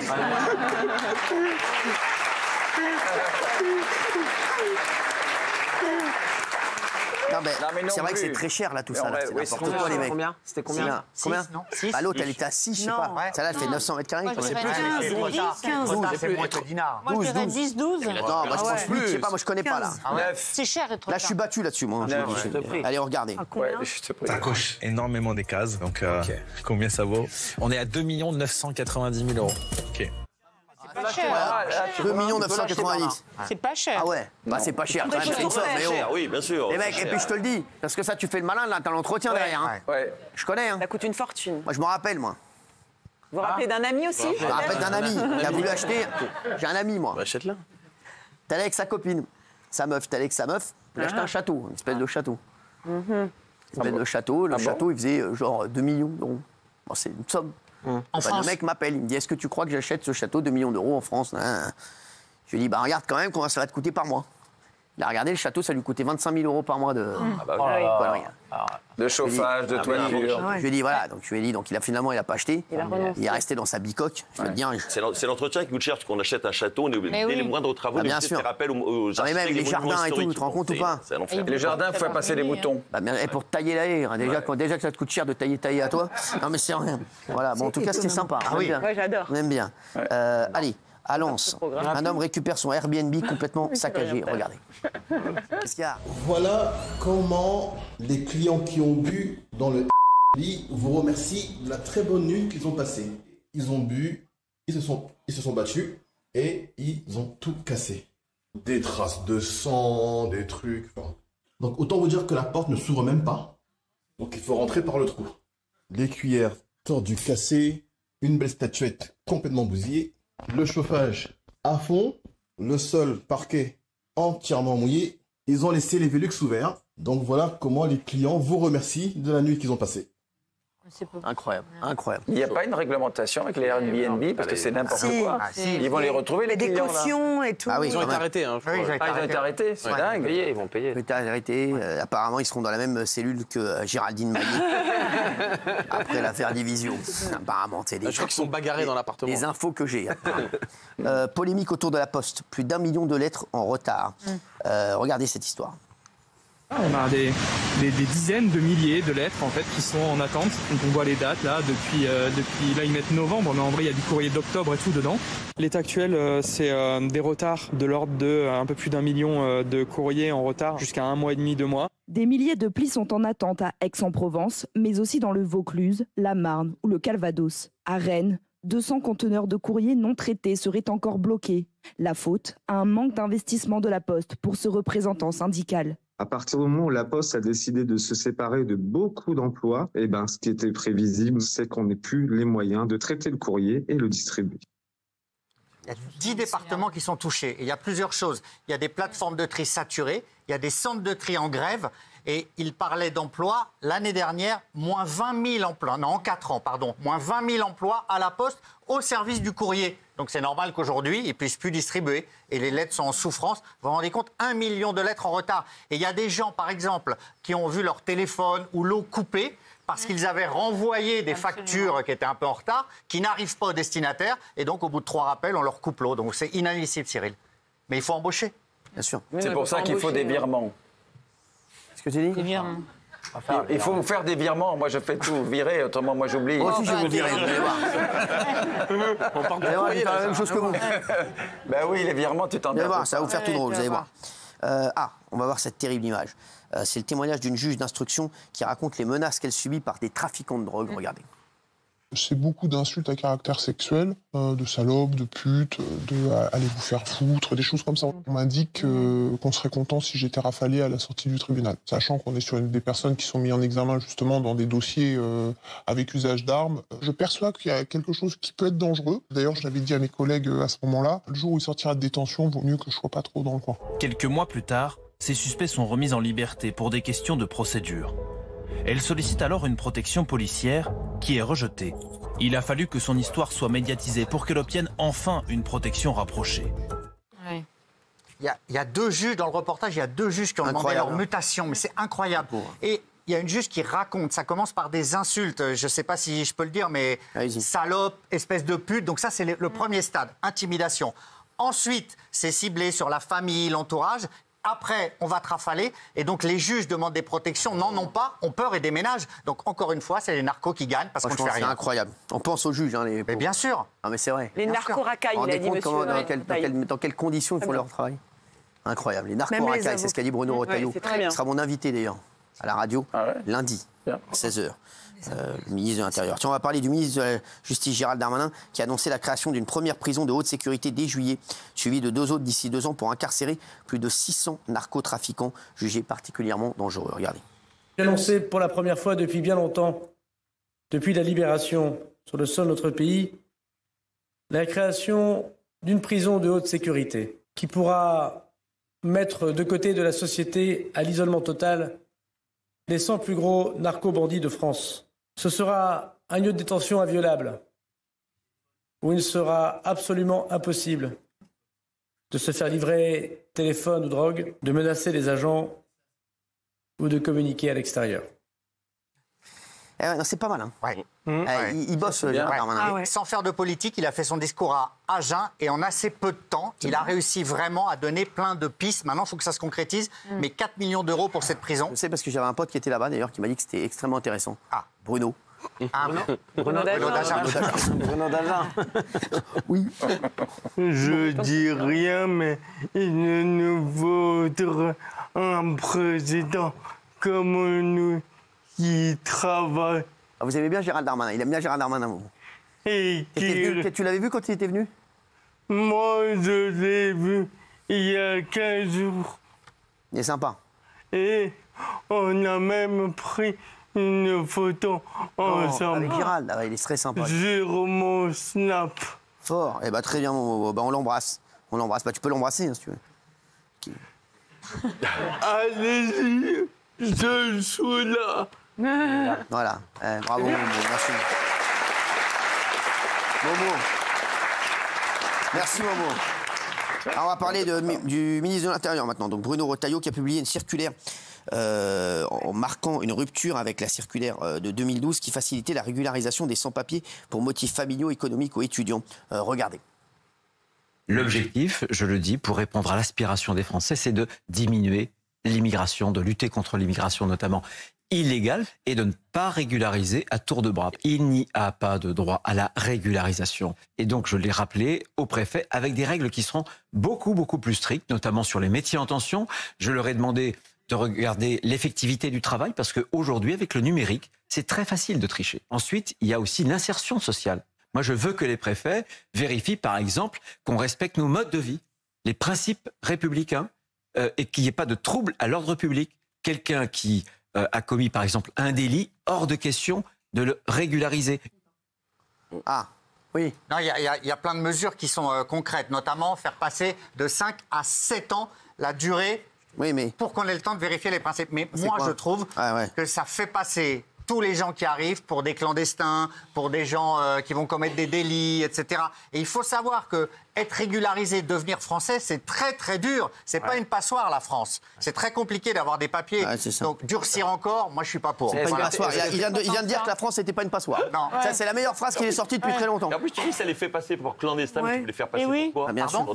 Tu veux les faire passer pourquoi? C'est des clandestins. Non, mais on fait passer en fait tous les gens qui viennent pour des gens qui veulent avoir des papiers. Bah oui, c'est pour ça qu'ils viennent. Non, mais pour profiter de la France, ça va être très bien. Bah oui, c'est pour ça qu'ils viennent aussi. Non, mais non. T'as tout juste pour l'instant. Bravo. Pour une fois, bravo. C'est normal. T'as tout juste pour l'instant. Regardez, hier, dans Complément d'enquête, aussi Bruno Retailleau expliquait ce qu'est un OQTF et les pourcentages d'OQTF liés à la délinquance. Regardez. L'OQTF n'est pas prise en fonction d'un trouble à l'ordre public. L'OQTF, c'est simplement une décision qui constate l'irrégularité d'un individu sur le territoire français. Ça n'a rien à voir. Quand on regarde le poids de la population des étrangers en France, autour de 7%, par exemple le vol de voiture, le cambriolage. Cambriolage, c'est 38% qui sont commis par des étrangers. Vol de voiture, 40%. Le CEPI, donc qui est le Centre d'études prospectives et d'information internationale, un centre sérieux qui dépend de Matignon, a expliqué que les études concluaient unanimement à l'absence d'impact de l'immigration sur la délinquance. Eh bien, la réalité dément cette étude. Voilà. Alors, Oui. Non, mais ce que je comprends pas, moi, c'est pourquoi le journaliste de complément d'enquête, Tristan Walex, il essaye de forcément de nier le lien, entre immigration et délinquance. Or, là, il a en face de lui le ministre de l'Intérieur qui, lui, a les chiffres et qui lui dit que, voilà, tant de pourcents de cambriolages sont réalisés par des immigrés, tant de vols par des immigrés. Donc, il lui prouve, chiffre à l'appui, que ce qu'il dit, il a tort. Donc, je vois pas pourquoi le journaliste, forcément, le pousse à lui dire que c'est faux, alors que lui a les chiffres. Gilles Vernet. Mais c'est compliqué parce que, évidemment, que si on prenait des. Si on regardait le nombre de délits commis par des sans-papiers, des immigrés, voilà, des clandestins, évidemment que c'est supérieur parce que ces gens-là vivent dans la pauvreté. Mais non, mais je dis, pas les faire venir. Je dis les chiffres. Non, mais il ne faut pas les faire venir, mais ils sont là. C'est la surreprésentation. Prends par la main. C'est elle qui te parle. Ah pardon, Géraldine. Oui. Non mais j'ai du mal, Géraldine. La surreprésentation. Il a le même problème que Division. Non, je plaisante. Non mais la surreprésentation, évidemment, de l'immigration dans la délinquance, elle est liée aussi à leur niveau de vie. C'est des gens pauvres, donc voilà. C'est pour ça que c'est biaisé. Oui, mais tu peux l'expliquer, mais pas le nier là. Non mais je défends pas Tristan Walex. Non mais moi je suis sidéré parce que j'ai l'impression que t'es hors du temps, parce que t'es toujours en train de défendre les étrangers. Ils sont là de façon illégale. Hein. Je parle évidemment pas des étrangers qui travaillent, qui sont insérés dans la société française. Mais moi, je discute souvent, là où j'habite, maintenant à Saint-Ouen, avec des étrangers, on boit le café, etc. Et c'est les premiers à dire qu'ils n'en veulent pas. Parce que ça leur retombe dessus, parce que tout le monde après fait l'amalgame entre les OQTF, les clandestins, etc. Et après, on dit, c'est nous les étrangers, on prend tout dans la gueule. Alors que nous, on est là, on veut travailler, on aime la France, etc. Donc toi, eux, c'est les premiers à dire, mais fermez les frontières, arrêtez de les faire rentrer. Ils disent, ça fait un peu genre, on ferme la porte derrière nous. Mais ils disent, c'est la réalité. Il y en a trop maintenant et ça nous retombe dessus. Donc, tu veux les défendre et en fait, t'es pas du tout dans le... Mais non, mais vous dites qu'ils n'en veulent pas. Ils ne veulent pas de qui ? De qui les gens Ils ne veulent pas d'immigration qui soit débridée. Qu'est-ce que vous faites des gens qui sont en France ? Voilà, les gens qui sont là, qui n'ont pas de papier. Qu'est-ce que vous en faites ? Les OQTF, Qui ne sont pas OQTF, Qu'est-ce que vous en faites ? On commence par les OQTF, évidemment. Et oui, on est d'accord. Après, on ferme les vannes, et puis après, on étudie au cas par cas. Et ceux qui n'ont aucune raison d'être là, parce qu'ils n'aiment pas spécialement la France, ils ne parlent pas français, ils profitent des aides, ils ne travaillent pas, et tu les renvoies gentiment. Comme Trump. Et les délinquants en premier. Trump, tout le monde est d'accord avec lui. Vous voulez faire comme Trump ? Ça ne me gêne pas du tout, bien sûr. Il répond à une vraie demande du pays. Quand tu es élu, c'est pour répondre aux besoins du peuple. Le peuple veut ça, il le fait, il le pense, ils l'ont élu pour ça. Et à quel moment on met souvent en cause ceux qui les aident à venir et qui ont parfois un rôle trouble ? Il y a certaines associations qui font un véritable commerce de ça. Ah oui, ils ne viennent pas tout seuls de façon spontanée en termes isolés. Momo, merci. Il y a un monsieur qui parle. Non, mais si tu viens en France, premièrement, toi avant de demander des papiers. Deuxièmement, pourquoi je dis ça? Parce que au final, ils vont de la mer et nous, les musulmans de France, qu'on aime la France, on en a honte qui nous mettent la honte. Bravo, Momo.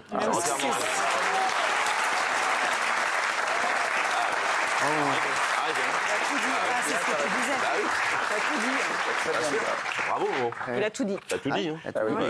Gilles Vernet, Gilles Vernet, on n'a jamais rien dit. En tout cas, on peut être d'accord sur un truc avec ce qu'il a dit Bruno Retailleau, c'est celui qui est venu en France illégalement, en étranger, pour avoir une vie meilleure que ce qu'il avait dans son pays. S'il commet un délit, ça sert à rien de le garder en fait. T'es venu là pour tenir tranquille, t'es venu là pour avoir une vie meilleure. Si tu commets un délit, c'est pas la peine, tu te crames tout seul en fait. T'as brûlé tes chances tout seul. Moi, je suis d'accord avec lui sur le délit. Normalement, quand tu viens, tu viens, tu t'intègres, tu viens pas pour foutre le bordel. C'est exemplaire, ouais. Normalement.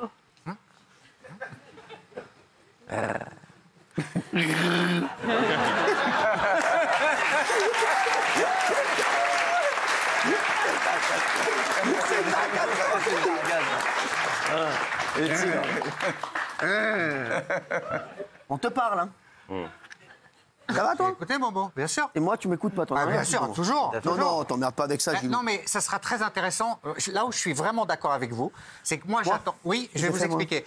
Non, mais c'est vrai. Non, mais j'attends avec impatience, comme vous, le prochain chiffre d'exécution des OQTF. Non, mais... Ça va... Non, moi, arrêtez. Là, vous avez vu, je faisais aucune ironie, hein. Est-ce que ce vice... Vous savez pourquoi? Parce qu'il veut mettre en difficulté Bruno Retailleau. Non. chez-le pour défendre ses idées et pour faire avancer les choses. Vu la situation aujourd'hui politique, il a une marge de manœuvre qui est extrêmement étroite. Donc il essaie de faire ce qu'il peut, mais je sais que Gilles Verdez, il m'attend où? Il me dit, tu vas voir que les chiffres vont pas être si fous que ça. Pourquoi? Parce que Bruno Retailleau, il n'a pas les mains libres. C'est comme Gérald Darmanin quand il était au ministère de l'Intérieur.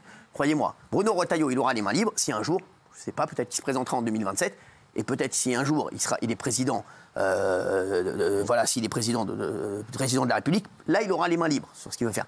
Mais là, vu à l'Assemblée ce qui se passe, et vu la marge de manœuvre très étroite qu'il a, parce que, croyez pas, hein, François Bayrou, il n'est pas aligné sur Bruno Retailleau, ni le président de la République. Donc c'est compliqué quand vous êtes juste ministre de l'Intérieur, dans un gouvernement dans lequel il y a 80 sons de cloche, de faire avancer les choses. Donc il essaie de faire ce qu'il peut, mais à un moment, Bruno Retailleau, je crois un peu savoir un petit peu comment il réagit.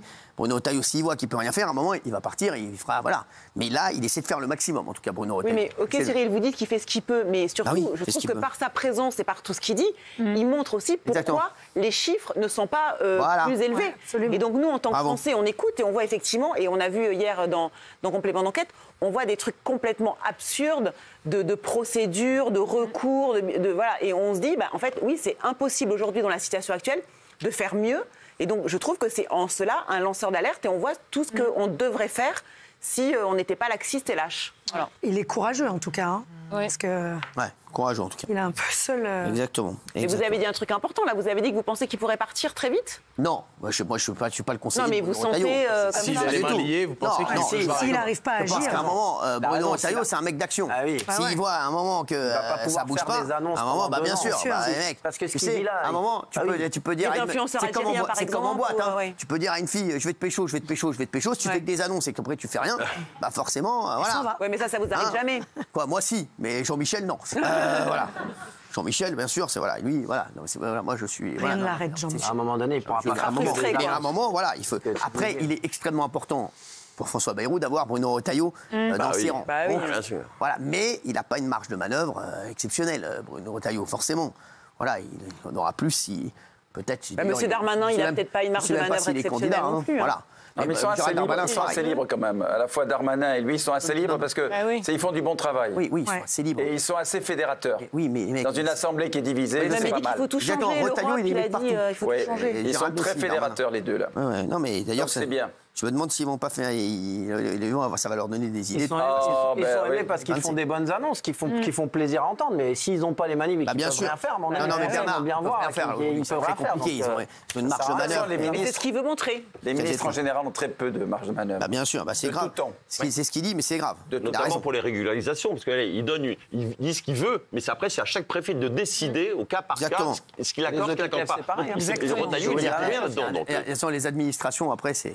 Vous savez, ce sont les hauts fonctionnaires qui décident de ce qui va se passer ou pas en France. Vous vous rendez compte, entre les juges, le laxisme de la justice... Alors les pauvres, les juges, ce qu'ils mangent, les pauvres. Non mais d'accord, les juges, là, Bernard, on voyait des juges menacés... Non mais ok, c'est un cas... Non, c'est plein de cas. C'est plein de cas. C'est plein de cas, si tu veux.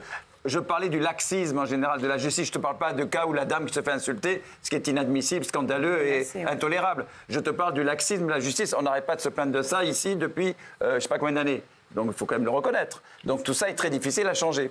Merci Bernard Montiel. Là, dans un instant, il arrive. Fabrice Divisio. Ton copain Rocky.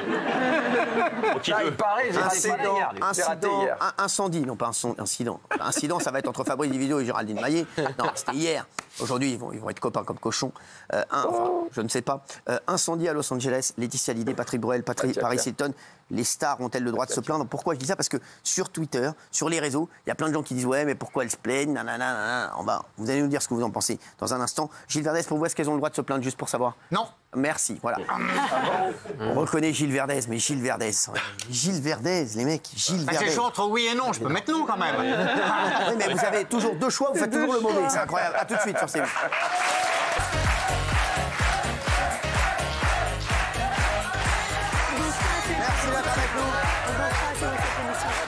Il est 20h25, on est en direct et c'est Touche pas un mot. Merci d'être là. Merci Fabrice Divisio d'être avec nous. Merci beaucoup. Comment allez-vous? Ça va. Ça va mieux? Ça va? Ça va, très bien. Content de vous voir, moi. Moi aussi. Je vous présente Géraldine Maillet. Sors.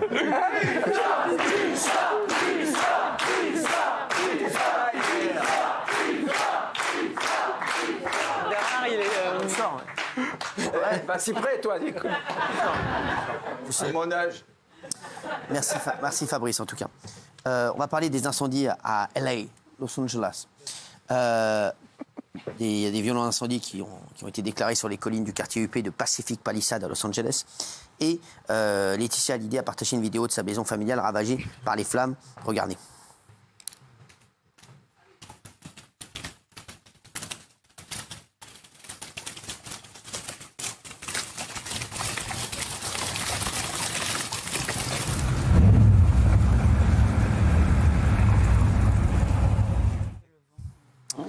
Alors, bon, après, il y a eu, voilà, elle a fait une vidéo, regardez Laetitia Hallyday.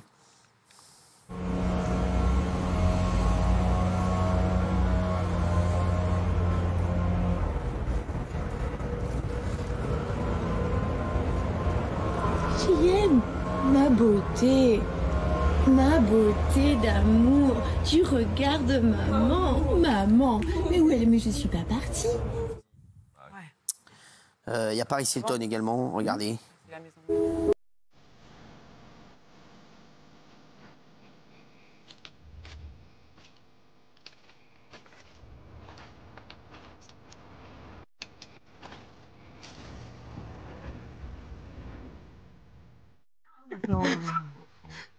Voilà, oui, qu'est-ce qui se passe? Non, en gros, c'est une vidéo qui a été publiée par Laetitia Hallyday sur son compte Instagram où elle montre la villa avant les incendies. Et en gros, elle dit qu'elle a tout perdu dans la légende de la vidéo. Voilà. Donc elle montre la vidéo de la villa avant. Nous avons tout perdu et pourtant l'essentiel est toujours là. Nous sommes en sécurité, debout et malgré la douleur, rien ne nous fera fléchir. Bravo. Et sur les réseaux sociaux, il y en a plein qui l'ont critiqué. Alors, justement, oui, il y en a plein qui l'ont critiqué. Patrick Bruel, Laetitia Hallyday, Paris Hilton. Les stars ont-elles le droit de se plaindre? Incendie à Los Angeles, ceux qui ont perdu leur maison. Alors, il y a plein de gens sur les réseaux qui disent non, c'est inadmissible, etc. Non, non, non, oui, oui, non, oui, oui, oui, oui, oui, non. Ah, non. Ah, moi, je non, oui, non, oui, oui, non, oui, oui, non. Merci. Je vais démarrer par Géraldine Maillet, comme ça au moins, ça libérera Fabrice Division. Bah, moi, je sais pas, j'ai pas entendu beaucoup de plaintes et beaucoup de couinage. Ils n'ont pas lancé une cagnotte litchi pour qu'on leur reconstruise leur maison. Donc voilà, moi je pense que dans ces maisons-là, il y a aussi. Oui, mais il y a des. Oui, mais c'est ça qui a été. Non, mais c'est ça qui a été critiqué. Non, mais il y a des souvenirs. J'imagine dans la maison Laetitia Hallyday. Tout à l'heure, Fabien Lecove nous disait qu'il y avait forcément des, je sais pas, des choses de Johnny, des souvenirs des albums photos et tout ça. Donc forcément, j'imagine que c'était une immense peine pour elle et un gros chagrin aussi pour ses filles. Et je trouve que c'est pas grave de dire à quel point ça a été ça a été des incendies incroyables. Et moi, je trouve qu'il y a absolument rien d'indécent à ça. Alors. Oui.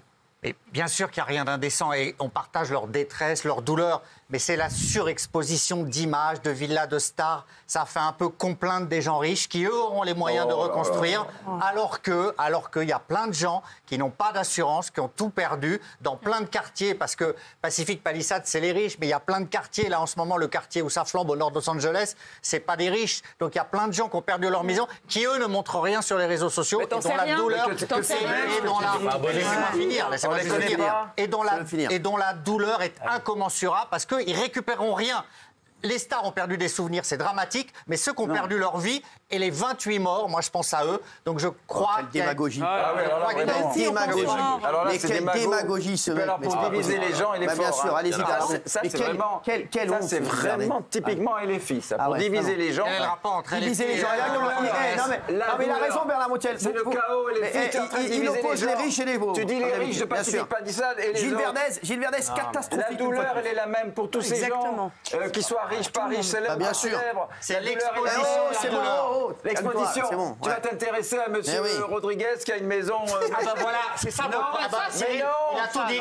Mais il s'en fout de M. Rodriguez. Je m'en fous pas de M. Rodriguez. Mais arrêtez. Attends, laisse-moi lui parler, Bernard. Ouais, parce que c'est dingue. C'est insupportable. En plus, il fait genre, il s'énerve alors qu'il en a rien à carrer. C'est un mythomane depuis des années. Si vous saviez. Non, mais le mytho que c'est ce gars. Non, mais il en a rien à carrer.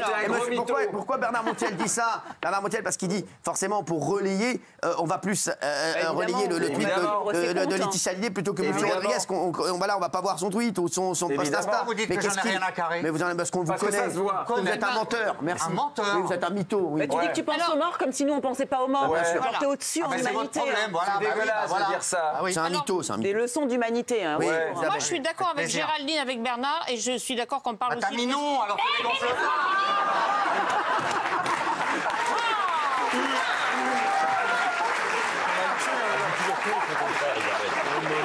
N'oublie jamais que tu pas d'accord avec elle. Voilà. Comme Cyril a dit gna gna, tu te dégonfles et tu vas dire gna gna. Mais non, mais laisse pas finir, Trouduc. Voilà. Et je pense aussi à M. Rodriguez. Mais je vais vous agacer parce que ce qui m'énerve, c'est que personne, ni les riches, ni les pauvres, ne pense qu'il y a quand même des milliers d'hectares qui sont partis en fumée avec des millions d'animaux qui sont morts. Et je suis désolée, mais la faune, hors sujet. Allez, c'est bon, hors sujet. Jean-Michel. Jean-Michel, c'est bon, hors sujet.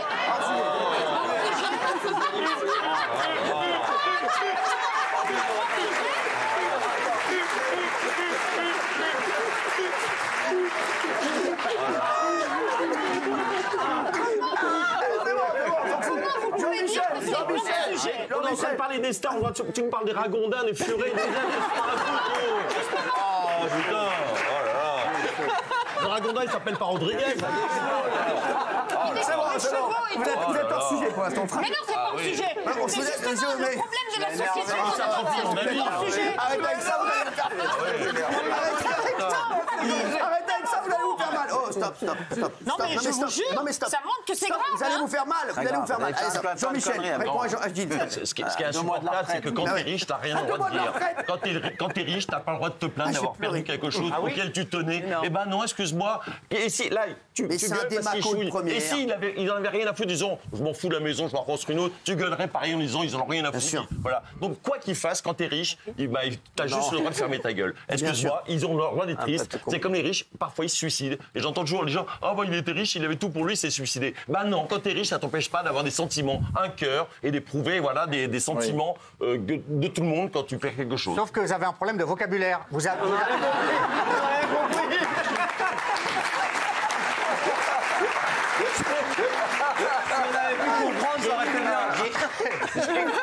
J'ai compris qu'un mot, c'est triste. Vous avez dit triste.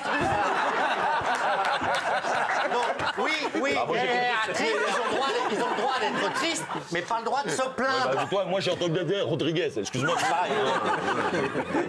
Alors oui. Non mais voilà, ils ont le droit d'être tristes, bien sûr. Mais c'est se plaindre de manière ostentatoire. Ne se plaignent pas, c'est toi qui fais croire qu'ils se plaignent pas. Mais c'est quoi la question? Les stars ont-elles le droit de se plaindre? Ça veut pas dire. Répondez à la question. Oui, et on a le droit d'être triste. Ça devrait être les stars ont le droit d'être tristes. Mais c'est pas vous qui faites les questions, enfin. Vous êtes déjà incapable d'y répondre. Heureusement que vous les faites pas les questions. C'est pas Rodriguez non plus qui fait les questions. Des fous les bref. Oui. Non, mais alors, je suis pour la première fois à moitié d'accord avec Gilles. Ah, lui aussi, il va se coucher parce que vous êtes. Ah non, mais c'est. Pas du tout. C'est pas parce que c'est Bernard, tu sais lire, je suis en nom. Je suis en nom comme toi, tu sais lire ou pas? Vous, c'est parce que vous êtes Gilles Verdès que vous avez tort. Donc, je suis en nom parce que c'est pas qu'elles ont pas le droit de se plaindre. Évidemment que c'est triste de perdre sa maison, c'est triste, elles ont de l'argent, ok, il n'y a pas de problème, il n'y a pas de souci sur ça. Moi, mon problème, c'est que tous ces gens qui ont perdu... Oui. Tous ces gens qui ont perdu leur maison. Laetitia Hallyday, demain matin, se rachète une maison, il n'y a aucun problème. Mais vous savez Bon, peut-être pas aussi belle. Ouais. Mais Patrick Bruel, par ici. Non, mais même Patrick Bruel, qu'est-ce que vous racontez? Oui, mais ils peuvent se racheter des baraques. Cyril, arrêtez 5 minutes. Je suis d'accord avec vous. Ils ont le droit d'être tristes. Oui, mais bien sûr. Mais je sais pas. Et les souvenirs. Alors, Cyril, la question, c'est pas est-ce qu'ils ont le droit d'être tristes. Parce que est-ce qu'ils ont le droit d'être tristes? La réponse est oui. Mais est-ce qu'ils ont le droit de se plaindre? La réponse est non. Parce qu'il y en a plein qui ont perdu leur maison. Et on n'oppose pas riches et pauvres. On se dit voilà, moi, je suis Monsieur Rodriguez qui est dans mon canapé. Vous opposez riches et pauvres. Non, qu'ils utilisent leur notoriété. Gilles Verdez en puissance. Non, je suis l'inverse de. Non, vous êtes un Gilles Verdez en plus. L'inverse total, mais non plus. Si, bah si. Mais pas une fois que je suis d'accord avec toi de m'engueuler. En plus, dites que vous n'êtes pas LFI, vous l'avez dit tout le temps que vous étiez LFI. Mais on parle de Los Angeles et vous parlez des LFI. Moi, je pense que Laetitia Hallyday et Patrick Bruel, Paris Hilton, ils devraient utiliser leur réseau pour pousser un coup de gueule contre la maire complètement teubée de Los Angeles qui a laissé ça, etc. Voilà, qu'ils utilisent pour des coups de gueule plutôt que ça. Polska. Tu perds une maison à plusieurs millions avec des souvenirs, avec des objets de valeur sentimentale. Tu peux quand même chouiner 2 minutes en story, je suis désolée. Bah, je suis sûr que M. Rodriguez, s'il était riche, il se serait plaint aussi, non? C'est qui ce M. Rodriguez? Le seul truc où elle a eu tort, Laetitia, je pense, c'est de dire que j'ai tout perdu. Voilà. Ça, c'était c'est ça, bah voilà. tout perdu, mais elle peut se plaindre quand même un minimum. Elle est peut-être sous le choc aussi. Il y a quelqu'un qui dit, tiens, il y a quelqu'un qui dit quel démago ce Sacha Elbaz, il nous a cassé la tête avec son cambriolage. Mais moi, je me suis pas plaint et j'ai dit comme...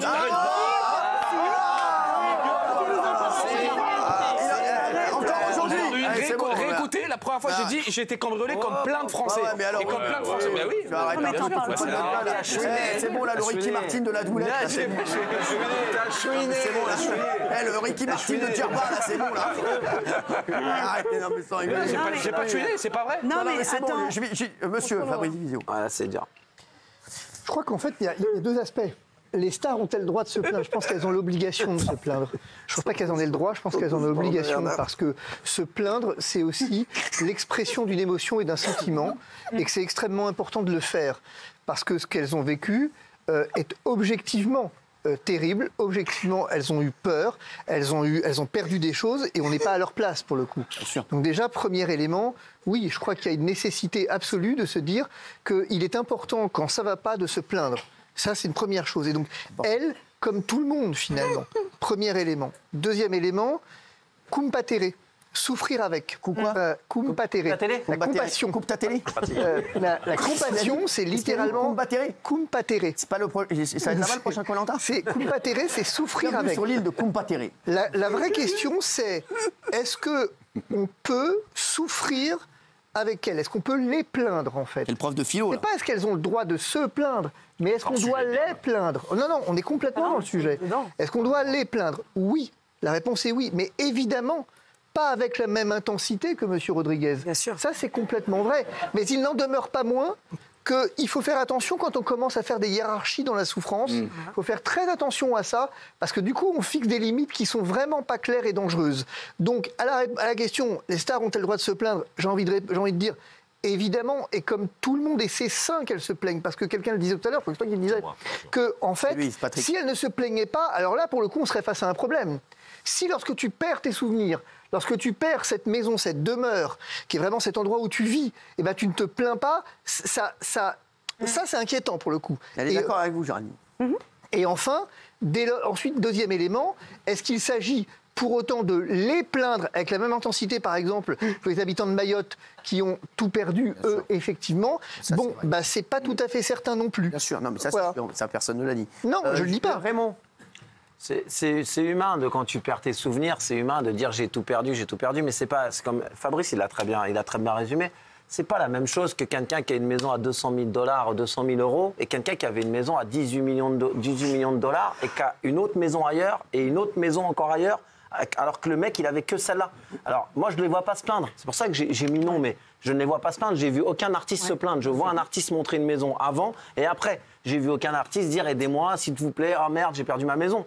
Et là, j'aurais dit ne te plains pas parce que tu as quand même un plan B. Et ce qui est dommage, c'est les assurances. Les assurances qui n'ont pas voulu assurer ces maisons à ces prix-là. Moi, j'ai plus de peine pour celui qui avait une maison, sa maison où il a travaillé dur pour l'avoir, elle est partie en fumée, il n'est pas assuré, que quelqu'un qui a un plan B, un plan C et un plan D. Et qui a peut-être aussi travaillé dur pour l'avoir aussi. Mais j'ai moins de peine. C'est ça que je veux dire. Je suis triste, mais c'est comme il disait, malheureusement, il y a une hiérarchie. On est plus triste pour les gens de Mayotte. Il y a une hiérarchie, on est plus triste pour Mayotte, on est plus triste pour des gens qui perdent leur maison dans des inondations que pour quelqu'un qui avait une maison à 30 millions d'euros. Je suis pas totalement triste. Je me dis, c'est dommage.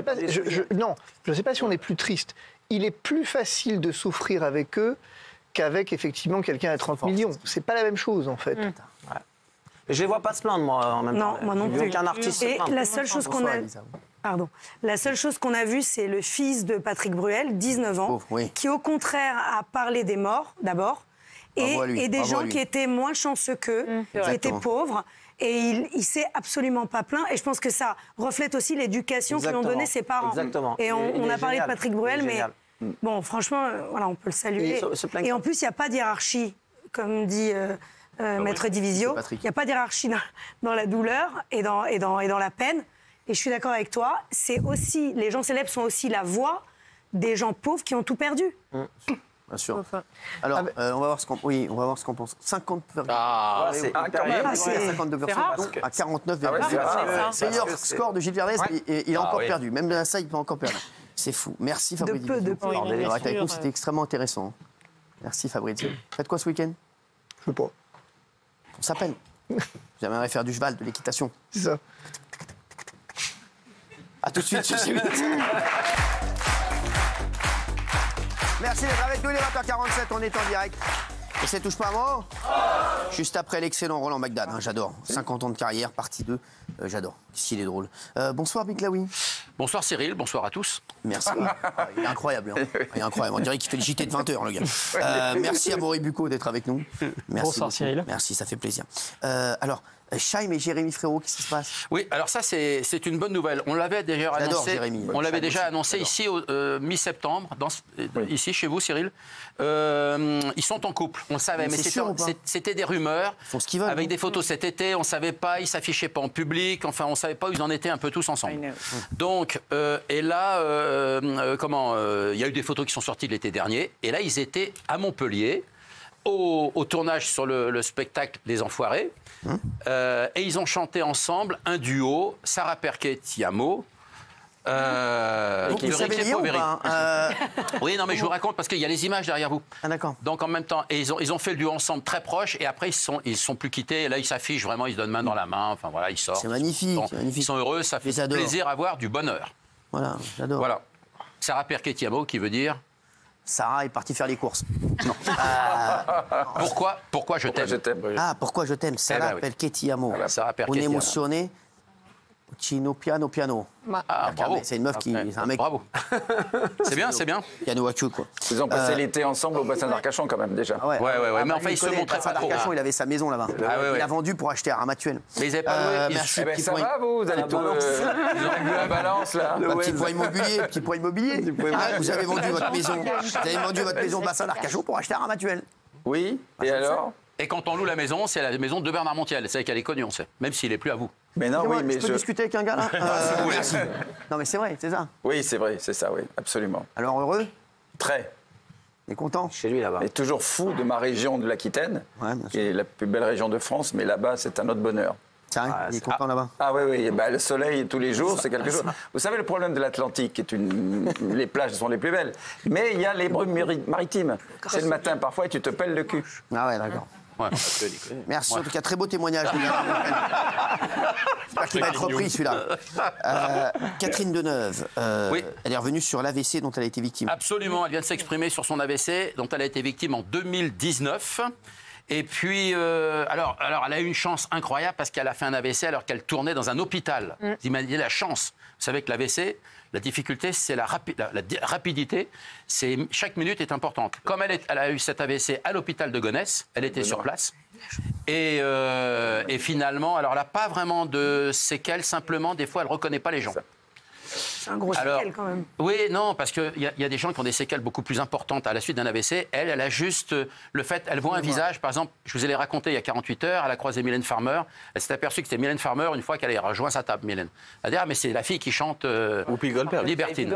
Et là, elle avait croisé Whoopi Goldberg, là récemment, elle était assise à côté, elle s'est retournée, on lui a dit, c'est Whoopi Goldberg, elle lui a serré la main, elle ne s'est pas rendue compte. Elle ne reconnaît pas les gens. Bon, c'est pas... Ça va revenir, hein, je pense. Hein. Mais bon, voilà. Ça va revenir. Toi, elle fait pas attention. Elle fait beaucoup de promos en ce moment. Elle sort un film bientôt. Merci, merci. Qu'est-ce qui s'est passé avec les 2 derniers chiens d'Elisabeth II? Ah oui, alors ça, ils sont l'objet, en tout cas, d'un chantage. Vous savez que le roi Charles III a demandé à son frère Andrew de quitter le château de Windsor. Et c'est Sarah Ferguson. Parce qu'il avait des bails. Il avait des casseroles un peu avec des mœurs, c'est compliqué. Et vous savez que celle qui a hérité des 2 chiens, c'est la femme d'Andrew, Sarah Ferguson. Et à partir du moment où il doit quitter le château de Windsor, il emmène les chiens.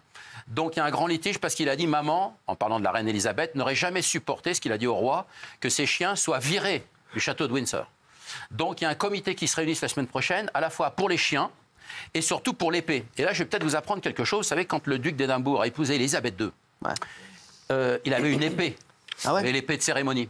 Savez-vous qui a réalisé l'épée avec les pierres précieuses? L'épée avec les pierres précieuses? Vous connaissez sa fille? Non. C'est le papa Guy de Valérie d'Amido. Non. C'est lui, son père, qui a réalisé l'épée pour le couronnement d'Élisabeth II à l'époque. Donc cette épée, c'est l'épée de la discorde parce qu'on ne sait pas si elle va partir de Windsor, s'il l'emmène dans un autre château, enfin, etc.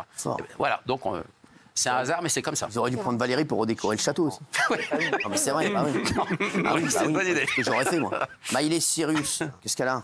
Alors là, j'ai beaucoup d'affaires. Ils se sont beaucoup exprimé, les stars, cette semaine, sur leur sexualité. Ah ouais? Alors?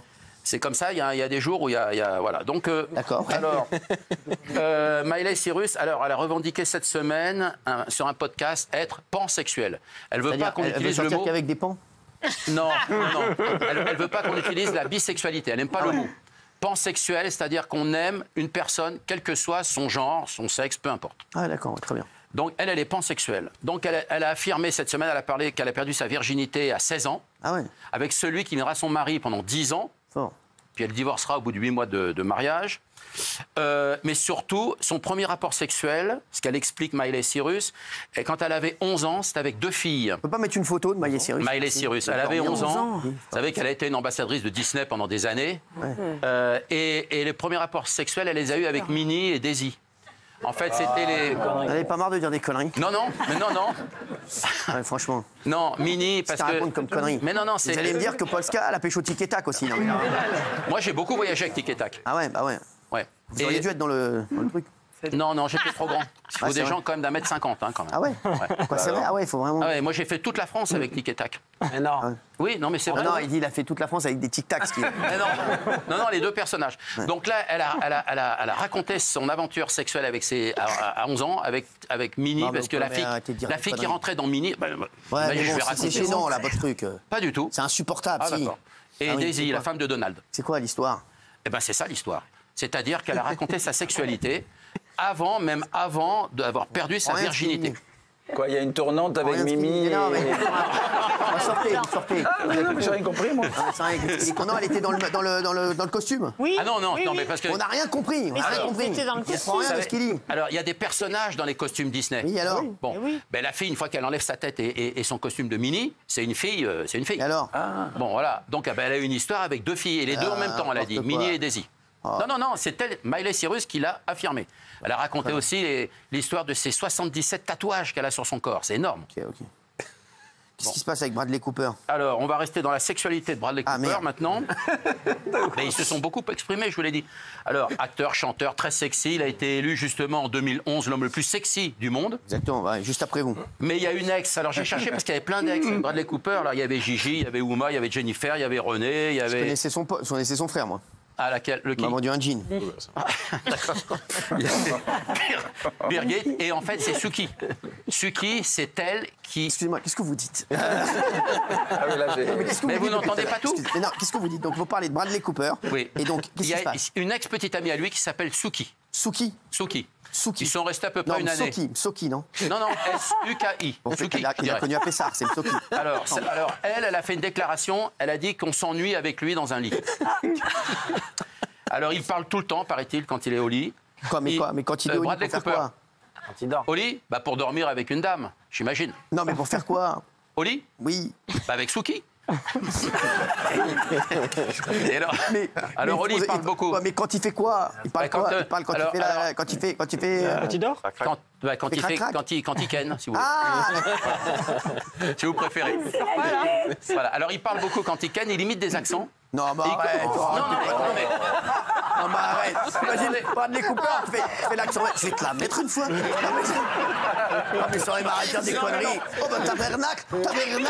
Regarde. Non, mais arrête un peu. Mais sans déconner.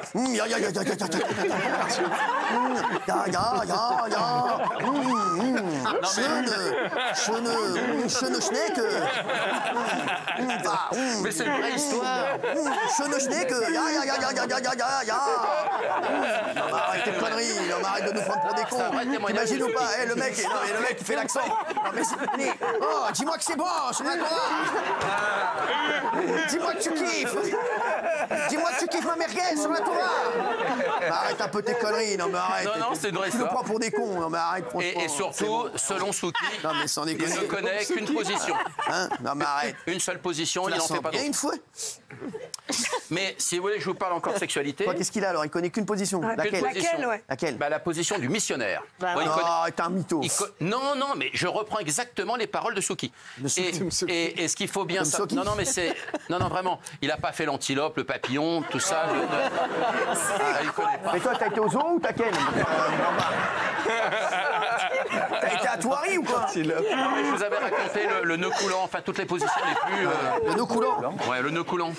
C'est pas le nœud qui est coulant, toi. Alors, si vous voulez qu'on reste dans le même sujet, il y a Ariana Grande. Ariana Grande, j'adore. Eh bien, tout le monde l'aime. Alors, elle a une belle histoire d'amour entre 2018 et 2020 avec Pete Davidson. C'est un acteur humoriste là-bas. Hein. Je connaissais son mec, son cousin m'a vendu une moto. D'accord. Et alors, quand ils se sont séparés, évidemment, elle a fait des chansons pour lui et tout ça, etc. Et elle a fait un clip. Et dans un clip, elle a mis tous ses ex en photo. Et dessous, elle a mis un qualificatif. Et elle a mis, quand on voyait ça, alors il en a marre à un moment donné parce qu'on parle que de son sexe.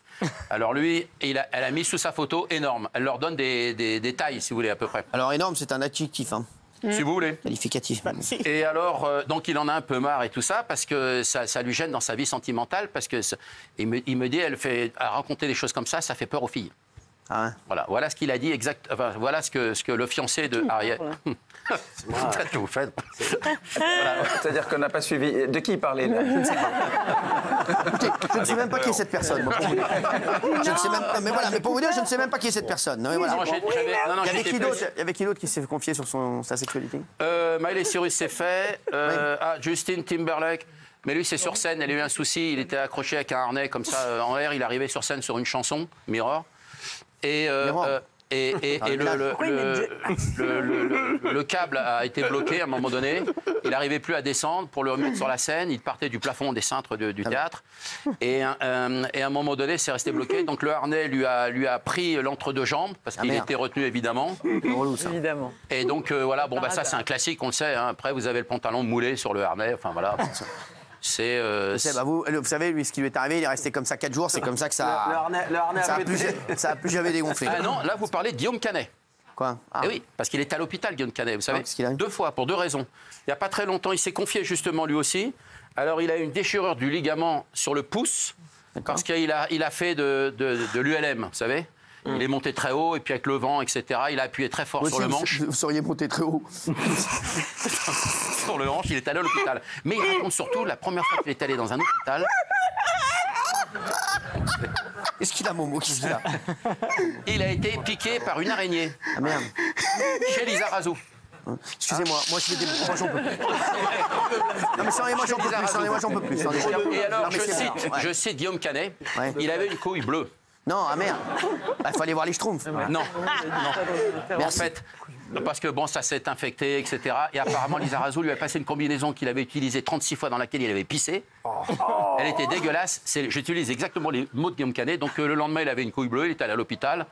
Et voilà, il est resté 48 heures. Et il peut pas vous emprunter une couille.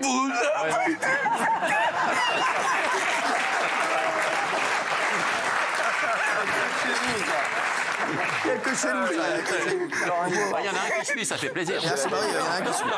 Allez, Gilles Verdez, on va parler de Brigitte Macron. Alors, elle est à la tête de la 36e opération des jaunes. Hier, il y avait le concert qui était incroyable, le concert des pieds jaunes. Et Brigitte Macron a fait la une de Paris Match. Mais qu'est-ce qui se passe? Oui, avec un article qui explique que son état d'esprit n'est pas très favorable, en fait, qu'elle n'irait pas très bien. Mais elle a fait la couve, elle a donné une interview dans Paris Match aussi? Non, c'est des proches, des amis. Alors, les proches, j'ai oublié. Les proches, moi aussi, une source, des proches. Ça, moi aussi, hein, on m'a annoncé sur toutes les chaînes, on m'a vu partout. Les mecs, là, une source, des proches, c'est comme complément d'emploi. d'enquête que j'ai eue. Une source, il a dit qu'il avait mangé un cabillaud pas frais il y a 2 ans. C'est bon. Non, mais je ne fais que résumer ce qu'il y a dans l'article. Hein. Donc, le premier point, c'est l'angoisse et la peur des attroupements. Donc, elle aurait réussi petit à petit à surmonter ça, mais... Il y a une chronique de Fabien Lecoeuvre. Ses yeux trahissent son angoisse quand elle est dans la foule, sous situation de forte pression, notamment quand on lui demande une photo ou un autographe. Ça, c'est le premier point. Le deuxième point, c'est que l'année, selon Match, l'année 2024 a été particulièrement éprouvante. C'est le mot qui ressort. Elle est éprouvée par la violence politique après la dissolution de l'Assemblée. Paris Match l'a dit, profondément meurtrie, affectée émotionnellement, psychologiquement, épuisée. Et elle est arrivée dans un lieu, il y a un témoignage éreinté, dans une fatigue extrême, sans doute physique et mentale. Donc c'est vrai que la description est quasi apocalyptique. Voilà. N'importe quoi. Bon. Bernard Montiel, s'il vous plaît, qui voyait Brigitte Macron plus que ces gens-là. Brigitte Macron, elle est très en forme. Hein. Elle est très en forme. D'abord, les proches ne parlent pas. N'importe quoi. Donc les proches, ça veut rien dire. Vous étiez avec elle hier, non? Oui, j'étais avec elle hier. Comment on peut écrire de telles bêtises? Mais oui, alors, on en a parlé hier. C'est n'importe quoi. Alors, elle m'appelle avant la soirée des Pieds jaunes hier soir, qui a été un énorme succès, animé par Teddy Riner, et brillamment par Teddy Riner. Et elle me dit, t'as vu que je suis désespéré? Je lui dis, ah bon? Et puis elle en a rigolé, évidemment. Le truc, c'est qu'elle était avec nous hier soir, je peux vous dire qu'elle n'avait rien de désespéré. C'est n'importe quoi, c'est pour faire du papier. Mais je suis étonné quand même de Paris Match, qui était quand même plus sérieux. Non, mais Paris Match, tu sais, en plus, je les aime bien, les gens de Paris Match. Mais oui, moi aussi, c'est des amis, on les connaît bien. Et là, vraiment, je vous le dis, c'est d'énormes conneries, il la voit tous les jours. Enfin, il la voit souvent. Souvent, oui. Et vous n'êtes jamais caché votre amitié pour elle, elle est très en forme. Voilà. Très bien, je vous remercie. Alors, le point sur lequel on peut peut-être se retrouver, c'est sur le stress causé par les attaques publiques. Voilà. Elle souffrirait d'attaques répétées dont elle est victime sur les réseaux sociaux. Et donc, elle se sentirait notamment instrumentalisée par des personnes animées par le désir de vengeance envers son mari. Voilà. Non, mais c'est pas faux, mais elle ne regarde pas. D'abord, elle n'est pas sur les réseaux, elle ne les regarde pas. Écoutez-le, lui. Non, elle ne regarde pas du tout. Lui, il sait, lui au moins. Ils auraient dû l'appeler pour faire l'article. Bien sûr. Oui, je suis étonné même qu'il ne m'ait pas appelé, parce que je les connais bien. En plus, j'ai mes bureaux au-dessus. Bien sûr, ils auraient dû t'appeler. Oui.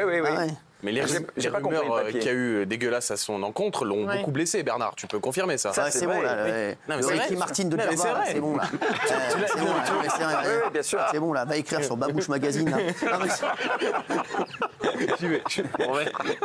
Non, mais c'est normal.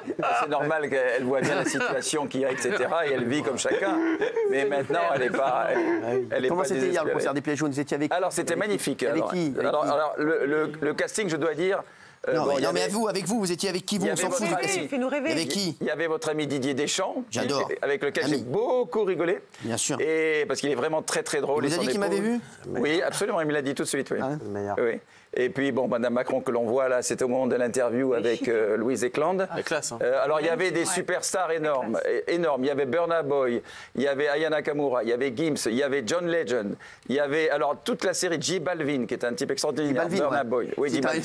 Voilà, J Balvin. J Balvin, 2 comprimés, de J Balvin.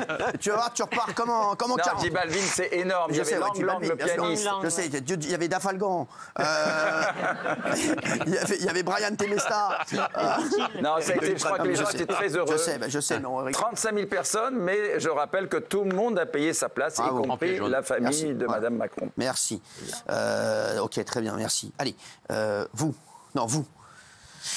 Un jeune couple de 20 ans disparu, retrouvé mort, qu'est-ce qui s'est-il passé, Gilles? C'est une affaire extrêmement mystérieuse. Ils se prénomment Maëva et Martin depuis mercredi dans le Calvados. Ils avaient disparu, elle était partie faire des courses. Sa mère l'appelle, elle ne répond pas. Et finalement, ils ont été retrouvés morts. Donc, ils étaient ensemble depuis 2 ans, ils ont 20 ans. Et on les a retrouvés dans une commune à 10 km de leur habitation, près de Trouville. Et l'un présentait des plaies importantes au visage et l'autre des traces qui peuvent correspondre à des impacts de balles. Donc le procureur est catégorique, leur mort est d'origine criminelle. Mais là, à cette heure-là, on ne leur connaît pas d'ennemis, pas d'antécédents.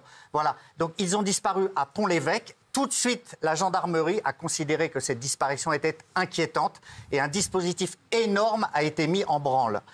La voiture du couple a disparu, elle a été retrouvée avec... À l'intérieur, la voiture était fermée. À l'intérieur, le sac de la jeune femme. Dans une poubelle, 3 téléphones. Or, ils avaient chacun un téléphone, n'avaient pas de téléphone professionnel. Donc, on se demande à qui appartient le 3e téléphone. Donc, on retrouve la voiture et quelques temps après, on retrouve les 2 corps. Pour le moment, Pour le moment, le parquet de Caen ne connaît pas les circonstances et il cherche une personne, un suspect, qui pour le moment n'a pas été retrouvé afin de lever ce mystère incroyable. Merci Gilles Vernet. Juste, Fabien Lecoeuf, Sarah Perchetti-Amo, ça veut dire quoi? Pourquoi je t'aime? Ouais, alors, je vais vous dire, il y a Mathieu Delormeau qui m'écrit, un ami. Sarah Perchetti-Amo n'est pas du tout... Il ne faut pas du tout dire pourquoi tu m'aimes. La définition, c'est ça doit être pour ça que je t'aime. D'où le début de la chanson. Oui, il a raison. C'est bizarre, je ressens quelque chose. J'avais plus confiance en lui qu'en vous. Merci. Ah bah, vous avez bien fait. Merci. Marseille, un chauffeur de bus grièvement blessé à coups de batte de baseball. Pourquoi? Pourquoi? Ça, c'est une bonne question. Je ne sais pas si on aura la réponse. C'était effectivement jeudi dernier à Marseille. Un chauffeur de bus qui demande à un passager du bus d'arrêter de fumer une cigarette, ce qui paraît assez normal. Il le demande à plusieurs reprises et en fait le passager ne réagit pas tout de suite et puis arrivé au terminus du bus, il se précipite sur le chauffeur avec une batte de baseball, le frappe, le chauffeur tombe par terre et continue à le frapper et le pauvre chauffeur a été emmené à l'hôpital avec un traumatisme crânien. N'importe quoi, c'est n'importe quoi. Non, mais du coup, d'ailleurs, il y a une... Qu'est-ce qu'il y a comme abruti? Les chauffeurs se sont retirés, les lignes ont été... Ils ont bien fait. Évidemment. Bien sûr, on est avec eux, on pense fort. Famille du chauffeur et aux chauffeurs de bus, qui vivent des moments compliqués à cause d'abrutis pareils. Cyril Lignac, qui vend son restaurant, alors, rien à voir. Oui. Ah, je suis pas au courant. Oui. Oui, c'est par là. Il vend son restaurant, mais alors, c'est pas n'importe quel restaurant. C'est par là, il a dit. C'est son premier restaurant qui s'appelle Ischia. Et qui avait changé de nom, mais qu'il avait ouvert en 2000. Voilà, son premier restaurant qui avait obtenu une étoile Michelin en 2007. Alors, il vend son restaurant, il vend le fonds de commerce, c'est le nom de la marque, et il vend ça à un chef italien qui s'appelle Denis Ambroisi. Voilà, le deal a été finalisé mardi. Et cette personne n'est pas n'importe qui, puisqu'il est en couple avec une ancienne danseuse de Danse avec les stars. Saison 1 à 7, on s'en souvient, qui s'appelle Sylvia Nottar-Giacomo. Ah, je l'adore, elle était venue nous voir. Et ben voilà. Sylvia, on l'adore. Voilà, ils forment un couple, ils ont des enfants, et donc il a racheté le restaurant de Cyril Lignac. Elle n'avait pas une médaille d'ailleurs, elle était venue nous le dire ici. Absolument, elle avait fait les saisons de 1 à 7. Exactement. Elle s'était retirée, voilà. Exactement, merci. Amaury Bucco, une histoire incroyable. Une femme violée et mise enceinte par son frère. Oui, en fait c'est une femme qui a porté plainte cette semaine. Elle raconte qu'entre ses 14 et 16 ans, elle dormait dans la même chambre que son frère. Il faut savoir que la sœur et le frère sont d'origine polonaise, ont été adoptés par un couple français. Et pendant ces années dans la chambre, son frère l'aurait violée, mais ce n'est pas la seule chose, le seul drame de cette histoire. C'est qu'elle serait tombée enceinte, elle aurait fait un déni de grossesse, elle aurait finalement accouché. Et donc aujourd'hui, elle a un enfant et elle prétend que son frère est le père de l'enfant. Donc c'est un enfant consanguin. Le frère a été bien sûr interrogé par la police. Il a reconnu avoir eu des rapports sexuels avec sa sœur, mais il dit qu'elle était demandeuse, donc il n'y aurait pas de viol. Il dit qu'il est potentiellement le père de l'enfant. Et évidemment, il va y avoir des tests ADN pour savoir si c'est bien le père de l'enfant et des investigations pour savoir s'il y a eu effectivement viol ou non. Incroyable, incroyable. Pour l'enfant, ça ne va pas être simple, ça c'est sûr que... Incroyable. On va parler d'une autre affaire. Une femme porte plainte. Alors, incroyable histoire. Une femme porte plainte contre son partenaire qui l'a mordu au clitoris lors d'un rapport sexuel la nuit du réveillon. Oui.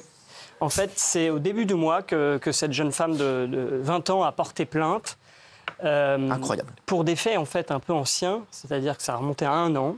Et elle a expliqué qu'effectivement, pendant la nuit du réveillon, elle avait eu un rapport sexuel avec un jeune homme qui s'appelait Mathieu, qui était à peu près du même âge qu'elle. Ce rapport sexuel était consenti. Il y a eu des préliminaires, comme on dit, et de manière totalement surprenante et assez violente, cet homme lui a mordu son jouet, comme dirait Fabien. Et évidemment, ça a été très douloureux pour elle. Et donc, elle a décidé de porter plainte 1 an plus tard, ce qui va être extrêmement difficile. Alors, l'enquête a quand même été confiée à la police judiciaire, c'est pris au sérieux. Mais c'est très difficile de savoir maintenant ce qui s'est vraiment passé 1 an plus tard. Marco Mouli. Il a été aperçu, figurez-vous. Alors Marco Mouli, donc le roi de l'arnaque, qui avait été condamné dans l'affaire de la taxe carbone, voilà, eh bien, il a été aperçu à Tel Aviv. C'est un barbier qui poste une vidéo de lui, on le voit en train de se faire couper les cheveux.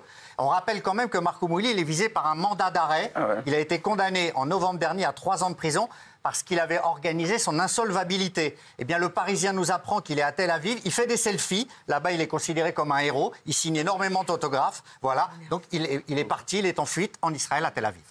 Oui. Très vite, un automobiliste fait un refus d'obtempérer. Il joue à cache-cache avec les gendarmes. Oui, ça se passe dans l'Aisne, le département. Au début du mois, dans la commune de Jussy, vous avez 3 gendarmes qui voient en fait un automobiliste automobiliste qui est stationné. Ils veulent l'interpeller, le contrôler. L'automobiliste prend immédiatement la fuite, tout feu éteint. Essaye de semer les gendarmes en sortant de la route et en allant dans un champ. Il voit qu'il est toujours poursuivi. Il se retrouve embourbé. Il sort de sa voiture, il part en courant, mais il est toujours poursuivi par les gendarmes. Et donc, qu'est-ce qu'il décide de faire? Il tente le tout pour le tout et il saute dans une flaque de boue en imaginant qu'avec la nuit, peut-être que les gendarmes ne vont pas le voir. Malheureusement, les gendarmes l'ont vu. Il était dégueulasse en plus. Et ça arrive très souvent. Vous en avez qui se cachent dans des poubelles, dans des conduits de cheminée, dans des buissons. Ça arrive extrêmement régulièrement. Vous avez même un homme qui s'est caché dans le lit d'une femme en slip une fois qui était poursuivi à Paris. Je sais, il s'appelle Gilles Verdez. Merci. Amandine, alors, cette histoire. Amandine morte affamée à 13 ans. Les aveux terribles de sa mère et les confessions glaçantes de sa surveillante, c'est horrible. Oui, c'était jugé en fait cette semaine à la cour d'assises de Montpellier. Une mère de 54 ans qui s'appelle Sandrine est accusée d'avoir frappé, maltraité et affamé sa fille qui s'appelle Amandine, qui est seulement âgée de 13 ans. Et cette pauvre Amandine en fait est morte pendant l'été 2020. Elle était le visage totalement tuméfié et elle ne pesait que 28 kilos pour 1,55 m. Et en fait, dans ce procès, on a découvert une ambiance totalement hallucinante. La mère, donc Sandrine, faisait vivre un véritable calvaire à ses enfants, ceux qui vivaient sous son toit. En tout, elle a eu 8 enfants en plus, c'est assez inquiétant. Les frères et sœurs, par exemple, qui devaient rester agenouillés sur une latte de bois avec un dictionnaire sur la tête, à bout de bras pendant des heures, et qui se plaignaient, recevaient un coup de balai. Amandine elle-même a été frappée pendant des années. Il y avait d'ailleurs plusieurs signalements en 2011, 2012, 2014 qui n'avaient malheureusement rien donné. Et ce qui sauvait Amandine, j'allais dire, c'est qu'heureusement, elle était en internat, elle ne vivait pas avec sa mère. Sauf quand arrive 2019, le Covid, Macron décide que toute la France doit être confinée. Dans l'internat, vous avez les élèves qui sont hyper contents de rentrer chez eux et vous avez Amandine qui fond en larmes, crise de panique et qui dit ça, mais ce qui est effroyable à sa surveillante avec qui elle était assez proche, elle lui dit « Lola, ne me laisse pas, je ne veux pas rentrer chez moi aussi longtemps. C'est la dernière fois que tu me vois, je vais mourir. Combien de temps vais-je devoir rester avec ma mère? Je ne vais jamais m'en sortir. » Alors, la surveillante, évidemment, a fait un signalement à la direction de l'établissement, ce qui n'a malheureusement rien donné. Et là, Amandine rentre chez elle, commence un très long calvaire pour elle. Elle est par exemple enfermée dans un placard, nue, à genoux, avec des caméras de surveillance sur elle. Elle est affamée et au bout de 5 mois, elle finit, à force de maltraitance, par décéder. La sentence est tombée aujourd'hui.